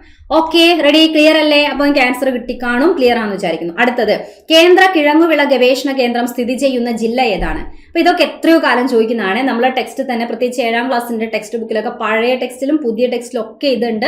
അപ്പം അഗ്രികൾച്ചറൊക്കെ ആയിട്ട് ബന്ധപ്പെട്ട, കൃഷിയൊക്കെ ആയിട്ട് ബന്ധപ്പെട്ട ചാപ്റ്ററിലാണ് ഇത് അധികം ഉണ്ടാവുക. സങ്കര ഇനങ്ങളെ പറ്റി പറയുന്നതൊക്കെ ഇല്ല, വരുന്നൊരു ചാപ്റ്റർ വരാറില്ലേ. അപ്പൊ അവിടെയാണ് ഈ ഒരു ഫാക്ട് ഉണ്ടാവുക. കിഴങ്ങുവിള ഗവേഷണ കേന്ദ്രം എവിടെയാണ്? എവിടെയാ കിഴങ്ങ്? നമ്മൾ ഈ മരച്ചീനി കൃഷിക്ക് പ്രാധാന്യം കൊടുത്തു, ശ്രീവിശാഖം തിരുനാൾ എന്നൊക്കെ പറയുമ്പോൾ എങ്ങോട്ടാണ്? അങ്ങ് തിരുവനന്തപുരം അല്ലെ. അപ്പൊ എവിടെയാണ് കിഴങ്ങുവിള ഗവേഷണ കേന്ദ്രം സ്ഥിതി ചെയ്യുന്നത്? തിരുവനന്തപുരത്താണ്. ഓക്കെ, പഴയതിലും പുതിയതിലും ടെക്സ്റ്റിൽ ഈ ഫാക്ട് ഉണ്ട്. അപ്പൊ ഇത് അവിടെ കൊടുത്ത കാണാം. കാർഷിക ഗവേഷണ കേന്ദ്രം, ഇതൊന്നും പഠിച്ചാൽ തന്നെ ഈ ഭാഗത്തുനിന്ന് കിട്ടും കേട്ടോ. ഇതാ, കേരള കാർഷിക സർവകലാശാല സ്ഥിതി ചെയ്യുന്ന എവിടെയാണ്? തൃശ്ശൂരാണ്, മണ്ണൂത്തിയാണ്. ഇത് ചോദിക്കുന്നതാണ് അല്ലെ. അപ്പൊ ഇവിടെ ഈ കാർഷിക സർവകലാശാലയിൽ ഉണ്ടാക്കിയെടുത്ത, മണ്ണൂത്തിയിൽ ഉണ്ടാക്കിയെടുത്ത പാവൽ ഇനം പ്രിയങ്ക എന്നും പറഞ്ഞോളൊക്കെ ചോദിക്കാറില്ലേ. പാവം പ്രിയങ്ക എന്ന് പറയാറില്ലേ. അപ്പം അത് പഠിച്ചു വെക്കുക. അപ്പൊ എന്തായാലും ഇവിടെ മണ്ണൂത്തിയാണ് തൃശ്ശൂർ കാർഷിക സർവകലാശാല. ഇത് കണ്ടോ, കിഴങ്ങുവിള ഗവേഷണ കേന്ദ്രം. ചിലപ്പോൾ CTCRI എന്ന് കൊടുക്കാം. CTയിൽ ടി എന്ന് പറഞ്ഞാൽ ട്യൂബർ, ഇംഗ്ലീഷ് പറയുമ്പോൾ ട്യൂബർ എന്നാണ്. ട്യൂബർ മീൻസ് ട്യൂബ് എന്നല്ല, ട്യൂബർ, കിഴങ്ങുവിള ഇല്ലേ, മണ്ണിനടിയിൽ നിന്ന് കിളച്ചെടുക്കുന്ന സാധനത്തിനെയാണ് കിഴങ്ങ് വർഗ്ഗങ്ങൾ എന്ന് പറയാം. അപ്പൊ അതിനെയാണ് നമ്മൾ ട്യൂബർ എന്ന് പറയുന്നത് കേട്ടോ. അപ്പൊ ശ്രീകാര്യം എന്നാണ് സ്ഥലത്തിന്റെ പേര്, തിരുവനന്തപുരത്തുള്ള സ്ഥലത്തിന്റെ പേര്. അപ്പൊ രണ്ടും പഠിക്കുക, ശ്രീകാര്യം ആയിരിക്കാൻ ചിലപ്പോൾ ഓപ്ഷൻ, അല്ലെങ്കിൽ തിരുവനന്തപുരം. ഓക്കെ, അപ്പൊ അവിടെ കിഴങ്ങ് വർഗ്ഗങ്ങളെ പറ്റിയുള്ള പഠനവും ഒക്കെ നടക്കുന്നതാണ്. അപ്പൊ ശ്രീവിശാഖം തിരുനാളാണ് അവിടെ കിഴങ്ങ് കൃഷിയൊക്കെ നടത്താനുള്ള, അല്ലെ, മരച്ചീനി കൃഷിക്കൊക്കെ പ്രോത്സാഹനം കൊടുത്ത ആള്. ശ്രീവിശാഖ് എന്ന് കേട്ടാല് മരച്ചീനിന്റെ ഇനമാണ്, പഠിച്ചിട്ടില്ലേ? അപ്പൊ എല്ലാം അങ്ങോട്ടാണ് ബന്ധപ്പെട്ട് കിടക്കുന്നത്. ഇനി റബ്ബർ റിസർച്ച് ഇൻസ്റ്റിറ്റ്യൂട്ട് ആണ് RRII, അങ്ങനെ ചോദിക്കുക, ഷോർട്ട് പഠിക്കണേ. Rubber research institute Kottayam. Okay, റബ്ബറിന്റെ കൊട്ട ഉണ്ടാവില്ലേ, റബ്ബർ കൊട്ടയിൽ മണ്ണൊക്കെ വാരി കൊണ്ടുവരും. അപ്പൊ റബ്ബർ കോട്ടയം എന്തായാലും മാറൂല, അവിടെയാണ് റബ്ബർ കൃഷിയൊക്കെ കൂടുതൽ, അല്ലെ. കേന്ദ്ര തോട്ടവിള എന്ന് പറയുന്ന സമയത്ത് അതിൽ കവുങ്ങ് ഇങ്ങനെയുള്ള പ്ലാന്റേഷൻ ആണ്. ഓക്കെ, അപ്പൊ അതുമായിട്ട് ബന്ധപ്പെട്ടത് ഏതാണെന്ന് ചോദിച്ചാൽ CPCRI എന്നാണ് short. Plantation, P for plantation ആണ് കേട്ടോ, തോട്ടവിള. അപ്പൊ കാസർഗോഡ് മാറിപ്പോവരുതേ. അതിൽ ഏതൊക്കെയാണ്, ഇതാ കണ്ടല്ലോ, തെങ്ങുണ്ട്, കവുങ്ങ്, കൊക്കോ, ഇതൊക്കെയാണ് പ്ലാന്റേഷൻ എന്ന് പറയുന്ന തോട്ടവിള പ്രധാനപ്പെട്ടത്. തുടങ്ങിയവയെ കുറിച്ചുള്ള ഗവേഷണമാണ് ഇവിടെ കൂടുതലായിട്ട് നടക്കുന്നത്. അപ്പം തോട്ടം ഇങ്ങ് കാസർഗോഡാണ്, അല്ലെ. ഇനി കിഴങ്ങ് അങ്ങ് എവിടെയാണ്, തിരുവനന്തപുരത്താണ് കേട്ടോ. എങ്ങനെ വേണമെങ്കിലൊക്കെ ഞങ്ങൾക്ക് പല കോഡും വെച്ചൊക്കെ കണക്ട് ചെയ്യാം. അപ്പം ഇത് പഠിക്കാം. ഇത് 7th, ഇത് നിലവിലിപ്പം 7th സ്റ്റാൻഡേർഡിന്റെ തന്നെ ടെക്സ്റ്റ് ബുക്കിൽ കൊടുത്തിരിക്കുന്ന ഒരു ഫാക്ട് ആണ്. നേരത്തെ നമ്മളൊരു ക്വസ്റ്റ്യൻ കണ്ടില്ല, അതിന്റെ അതേ ചാപ്റ്ററിലാണ് കേട്ടോ. ഇനി അസ്കോർബിക് ആസിഡ് എന്ന പേരിൽ അറിയപ്പെടുന്ന വിറ്റാമിൻ. ഈ ക്വസ്റ്റ്യൻ നിങ്ങൾക്ക് കണ്ടാൽ അറിയാം, എല്ലാ വിറ്റാമിന്റെ രാസനാമം പഠിക്കാതെ നമുക്ക് ഒരു രക്ഷയില്ല, ഒന്നും ചെയ്യാൻ കഴിയില്ല. അപ്പൊ രാസനാമങ്ങൾ നമ്മൾ സെറ്റാക്കി എടുക്കണം. അസ്കോർബിക് ആസിഡ് എന്ന് പറഞ്ഞാൽ ഏതിന്റെ പേരാണ്? അസ്കോർബിക് ആസിഡ്, എന്നൊരു സൗണ്ട് വരുന്നില്ലേ, അസ്കോർബിക് ആസിഡ്, അല്ലെ. അപ്പൊ ഏതാണ്? വിറ്റാമിൻ C ആണ് അസ്കോർബിക് ആസിഡ് എന്ന് അറിയപ്പെടുന്നത്. അപ്പൊ എന്തായാലും എല്ലാത്തിൻ്റെതും നമുക്ക് ക്വിക്കായിട്ട് പറയാം കേട്ടോ, വേഗം പറഞ്ഞു നോക്കാം. നന്നായിട്ട് പഠിച്ച ആൾക്കാർക്ക് റിവിഷൻ സെറ്റ് ആയിരിക്കും, നന്നായിട്ട് നോക്കുക, സെൽഫ് നന്നായിട്ട് പഠിച്ചെടുത്താൽ റിവിഷൻ ഉഷാറാക്കാം കേട്ടോ. വിറ്റാമിൻ A എന്ന് പറയുന്നതിന്റെ പേരെന്താ? വിറ്റാമിൻ A എന്തിനാണ് ആവശ്യം? കണ്ണിന്റെ ആരോഗ്യത്തിന് ആവശ്യമാണ്. അപ്പം കണ്ണിലുള്ള റെറ്റിനെ മനസ്സിലാലോചിച്ചുകൊണ്ട് നമ്മൾ റെറ്റിനോൾ എന്ന് പറയുന്നു. ഓക്കെ, വിറ്റാമിൻ E എന്നങ്ങനെയല്ലേ, ഞാനിങ്ങനെ എന്ന് ചിരിച്ചു കഴിഞ്ഞാൽ ചിരിച്ചുകൊണ്ട് ടോക്ക് ചെയ്യണം. വളരെ സീരിയസ് ആയിട്ട് എല്ലാം പറഞ്ഞു കഴിഞ്ഞാൽ ഭയങ്കര, അല്ലേ, കണ്ടു നിൽക്കുന്ന ആൾക്കാർക്ക് ഒരു ബുദ്ധിമുട്ടാണ്. സാഡ് ആയിട്ട് പറഞ്ഞാലും വളരെ പ്ലസന്റ് ആയിട്ട് എന്ന് വെച്ചിട്ട് നമ്മൾ വിഷമിക്കുന്ന കാര്യം ചിരിച്ചുകൊണ്ട് പറയരുത്, എന്നാലും പൊതുവേ പറയാം, ഇങ്ങനെ ചിരിച്ചുകൊണ്ട് പറയാം, അല്ലെ. അപ്പൊ എന്ന് ചിരിക്കുകയാണെങ്കിൽ എങ്ങനെയാണ്? ചിരിച്ചുകൊണ്ട് സംസാരിക്കണം എന്ന് പറയുമ്പോൾ ടോക്കോഫിറോൾ എന്നാണ് പറയാം. ഓക്കെ, എന്താണ്? ടോക്കോഫിറോൾ. ദെൻ വിറ്റാമിൻ B എന്ന് പറഞ്ഞാൽ ആക്ച്വലി B കോംപ്ലക്സ് ആണ്. B കോംപ്ലക്സില് 8ഓളം വിറ്റാമിനുകൾ ഉണ്ട്. അപ്പൊ നമ്മൾ ഒറ്റയടിക്ക് എല്ലാവരെയും പേര് അങ്ങനെ ഒറ്റ പേരായിട്ട് പറയാൻ കഴിയില്ല, 8 ആളെയും പേര് 8 എണ്ണമായിട്ടാണ് പറയാം, അല്ലെ. B കോംപ്ലക്സിൽ ആരൊക്കെയാണ്? B1 ഉണ്ട്. B1ന്റെ പേരാണ് തയാമീൻ എന്ന് പറഞ്ഞാൽ, ഇത് നിലവിൽ SCERT ടെക്സ്റ്റിൽ ഒന്നും ഇല്ല, പക്ഷെ നമ്മൾ എക്സ്ട്രാ പഠിക്കേണ്ടതാണ്, ഒഴിവാക്കാതെ പഠിക്കണം കേട്ടോ. ഈ കോംപ്ലക്സിന്റെ പേരാണ്. ബാക്കി വിറ്റാമിന്റെ കുറെ പോയിന്റ് ടെക്സ്റ്റിലുള്ളതാണ്. B1 തയാമീൻ ആണ് തുടക്കം. B2 2 റൈബോ, അല്ലെ, 2 പറയാം, B2 റൈബോ, അങ്ങനത്തെ ഒരു പേരാണ്. ഒരു ചെറിയൊരു സൗണ്ട് നമുക്ക് അവിടെ കിട്ടിയാൽ മതി, ബാക്കി നമ്മൾ ഓപ്ഷൻ എടുക്കും. റൈബോ ഫ്ലേവിൻ. ഓക്കെ, എന്താണ്? റൈബോഫ്ലേവിൻ. B3 ആണ് 3 വയസ്സുള്ള ഒരു ചെക്കന്റെ പേര് ആലോചിക്കേണ്ടത്. ഏതാണ് ഈ ചെറുക്കൻ? നിയാസൻ. ഓക്കെ, നിയാസൻ. B3 നിയാസൻ എന്ന് ആലോചിച്ചാൽ മതി. നിയാസൻ ആണ്. നിയാസൻ നിക്കർ ആണ് ഇട്ട് നിൽക്കുന്നത് എന്ന് ആലോചിക്കുക. അപ്പൊ nicotinic acid. Okay, nicotinic acid എന്നതാണ് അതിന്റെ പേര്, അല്ലെ. ഇനി B5 ആണ്. B5 ഈ 3 വയസ്സിൽ നിക്കർ ഇട്ട നിയാസ് 5 വയസ്സായപ്പോ പാന്റ് ഇട്ടു. അപ്പൊ പാൻറ്റോതെനിക് ആസിഡ് എന്നാണ് പറയാ, പാൻറ്റോതെനിക് ആസിഡ്. ഓക്കെ, റെഡി അല്ലേ. അപ്പൊ അങ്ങനെ 6 വയസ്സായപ്പോ ഈ ചെറുക്കനെ നമ്മൾ സ്കൂളിലേക്ക് വിട്ടു. സ്കൂളിൽ പോയപ്പോ സ്കൂളിൽ 1ാമത്തെ പീരീഡും 2ാമത്തെ പീരീഡൊക്കെ കയറി ഇറങ്ങി മടുത്തു, അല്ലെ. അപ്പൊ 6 വയസ്സിൽ സ്കൂളിൽ പോകുമ്പോ പിരിഡോക്സിൻ. ഓക്കെ, എന്താ പേര്? പിരിഡോക്സിൻ എന്നാണ് പറയാ. B7 എന്ന് പറയുമ്പോൾ ഇനി സ്കൂളൊക്കെ പോയാലോ ഓരോ സബ്ജക്റ്റ് ഒക്കെ പഠിക്കുമ്പോൾ ബയോളജി ഒക്കെ പഠിക്കൂലേ, അപ്പൊ ബയോളജി എന്ന് ആലോചിച്ച് വെച്ചാൽ മതി. അപ്പൊ ഏതാണ്? ബയോട്ടിൻ. ഓക്കെ, ഏതാണ്? ബയോട്ടിൻ. ഇനി B9 ഉണ്ട്. B9ന്റെ പേരാണ് ഫോളിക് ആസിഡ്. അപ്പൊ ഇവിടെ നിയാസിനെ ആലോചിച്ചാലൊന്നും കിട്ടണമെന്നില്ല, അല്ല. അപ്പൊ എന്ത് ചെയ്താൽ മതി? ഒരു പ്രഗ്നന്റ് ആയിട്ടുള്ള ലേഡീസ് ഒക്കെ ഇല്ലേ, ഫോളിക് ആസിഡ് ടാബ്ലറ്റ് കഴിക്കൂലേ, പ്രഗ്നൻസിന്റെ തുടക്കം മുതൽ അങ്ങ് 9 മാസത്തിന്റെ അവസാനം വരെയൊക്കെ കഴിക്കുന്ന ടാബ്ലറ്റ് ആണ്. അപ്പൊ 9 വരുമ്പോൾ ഫോളിക് ആസിഡ് കേട്ടോ, അല്ലെങ്കിൽ 9 എന്ന് എഴുതുന്നത് പോലെയാണ് തുടക്കം ഫ എന്ന് പറയുന്ന ഒരു ലെറ്റർ നമ്മൾ എഴുതുന്നത്. ഓക്കെ, അപ്പൊ ഇനി അടുത്തത് B എത്രയാ വേണ്ടേ? 12 ആണ്. അപ്പൊ ഇവിടെ 4 എന്ന് പറയുന്ന ഡിജിറ്റ് ഇവിടെ ഇല്ല, അതുകൊണ്ട് 8 എന്ന് പറയുന്ന ഡിജിറ്റും ഇല്ല എന്ന് ആലോചിക്കുക കേട്ടോ. പിന്നെ 9 കഴിഞ്ഞാൽ 10ഉം 11ഉം ഇല്ല. B12 ആണുള്ളത്. അതിന്റെ പേര് വലിയൊരു പേരാണ് സയനോ കൊബാലമിൻ. ഓക്കെ, എന്താണ്? സയനോ കൊബാലമിൻ എന്നതാണ് അതിന്റെ പേര്. അപ്പൊ ആലോചിക്കുക, +2 എത്തിയെന്ന് വിചാരിക്കും. ഇവിടെ നിക്കറിട്ട 3 വയസ്സിൽ നിക്കറിട്ട്, 5 വയസ്സിൽ പാന്റ് ഇട്ട്, 6 വയസ്സിൽ സ്കൂളിൽ പോയി പീരീഡ് കണ്ട, 7 വയസ്സിൽ ബയോളജി ഒക്കെ അങ്ങനെ പഠിച്ചു, അവസാനം സയൻസ് ഗ്രൂപ്പ് എടുത്ത് +2 എത്തിയെന്ന് വിചാരിക്കും. ആര്? നമ്മളെ നിയാസ്. അപ്പം +2 എത്തിയ സമയത്താണ് റെക്കോർഡൊക്കെ സൈൻ ചെയ്യുക. ഇതൊക്കെ ഇങ്ങനെ ഓരോരുത്തർ പറയുന്ന ഉടായിച്ച് കോഡുകളൊക്കെയാണ് കേട്ടോ. അപ്പൊ റെക്കോർഡ് സൈൻ ചെയ്യുന്നു. സയനോ സൈൻ ചെയ്യാണ് റെക്കോർഡ്, അല്ലെങ്കിൽ എല്ലാം കുളമാവും അല്ലെ.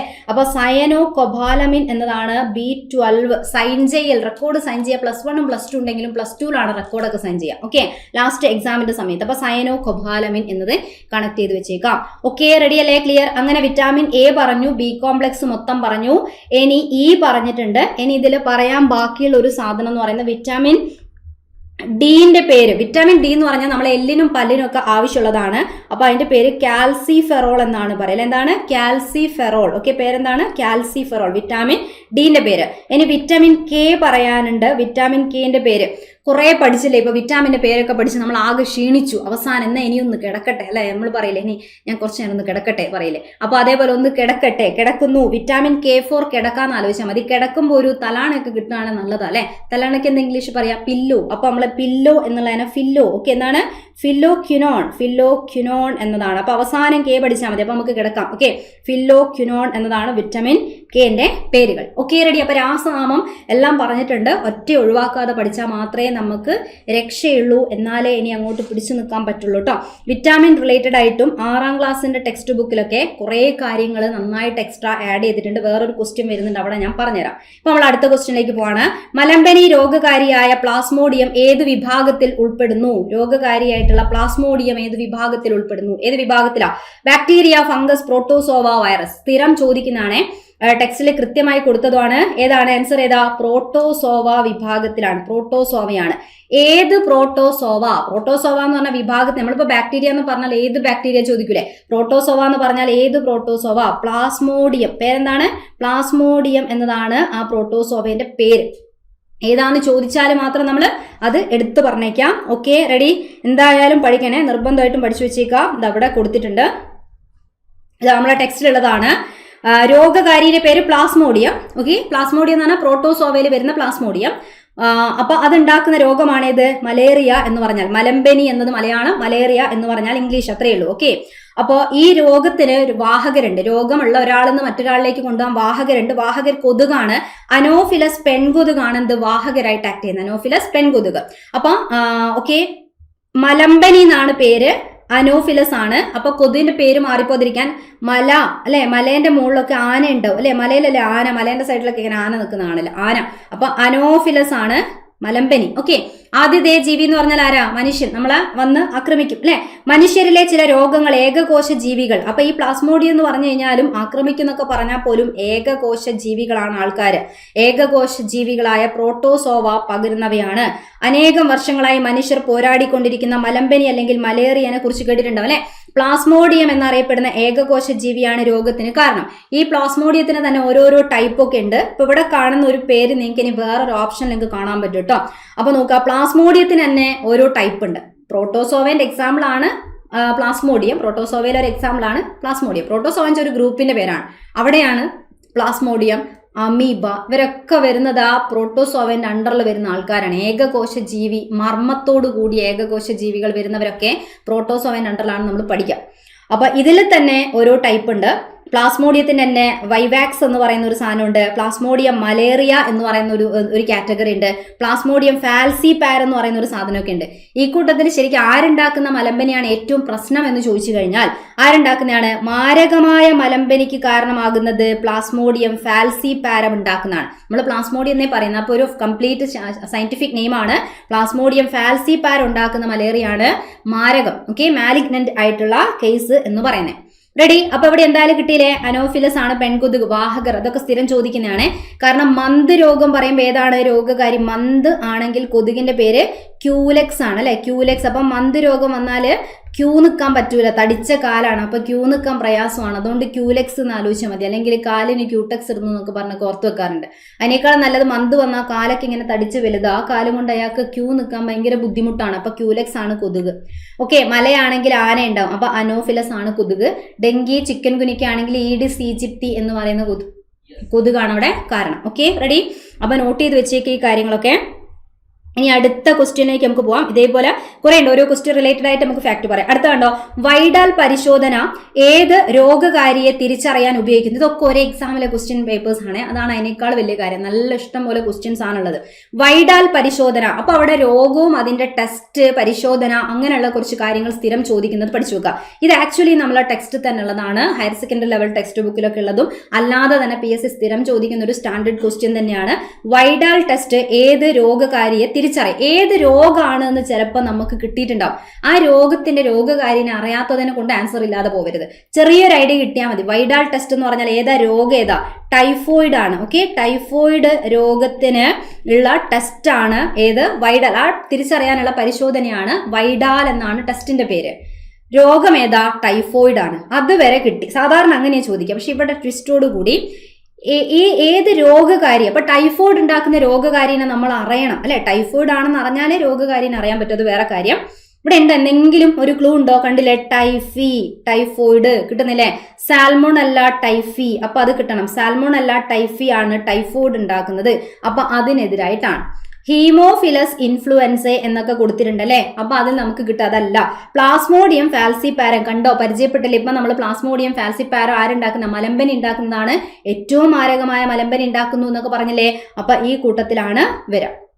ദെൻ സ്ട്രെപ്റ്റോകോക്കസ് ന്യൂമോണിയ എന്നൊക്കെ പറഞ്ഞു കഴിഞ്ഞാൽ അതൊക്കെ ന്യൂമോണിയൊക്കെ ആയിട്ട് ബന്ധപ്പെട്ടിട്ടുള്ള രോഗകാരിന്റെ പേരാണ് കേട്ടോ. ഹിമോഫിലസ് ഇൻഫ്ലുവൻസ ആയാലും അതേപോലെ സ്ട്രെപ്റ്റോകോക്കസ് ന്യൂമോണിയ ആയി കഴിഞ്ഞാൽ ഒക്കെ ന്യൂമോണിയൊക്കെ ആയിട്ട് ബന്ധപ്പെട്ട രോഗകാരിന്റെ പേരുകളാണ്. അപ്പൊ ഇവിടെ ആൻസർ എന്താ? Salmonella typhi. അതേപോലെ സ്ഥിരം ആണ് നമ്മൾ ഡോട്സ് ചികിത്സ ഒക്കെ ചോദിക്കാറുണ്ട്. ക്ഷയവുമായിട്ട് ബന്ധപ്പെട്ടാണ് ഡോട്സ് ഒക്കെ പറയുന്ന സമയത്ത് ക്ഷയത്തിന്റെ ചികിത്സയൊക്കെ ആയിട്ടാണ് നമ്മൾ പറയുക ഡോട്സ്. അതും ഇതേപോലെ സ്ഥിരം ചോദിക്കുന്നതാണ്. അതുപോലെയാണ് ടൈഫോയിഡ് ഒക്കെ. എലിസ ടെസ്റ്റ് അല്ലെ. എലിസ എന്ന് പറയുന്ന ടെസ്റ്റ് ആണെങ്കിൽ ഏതാ?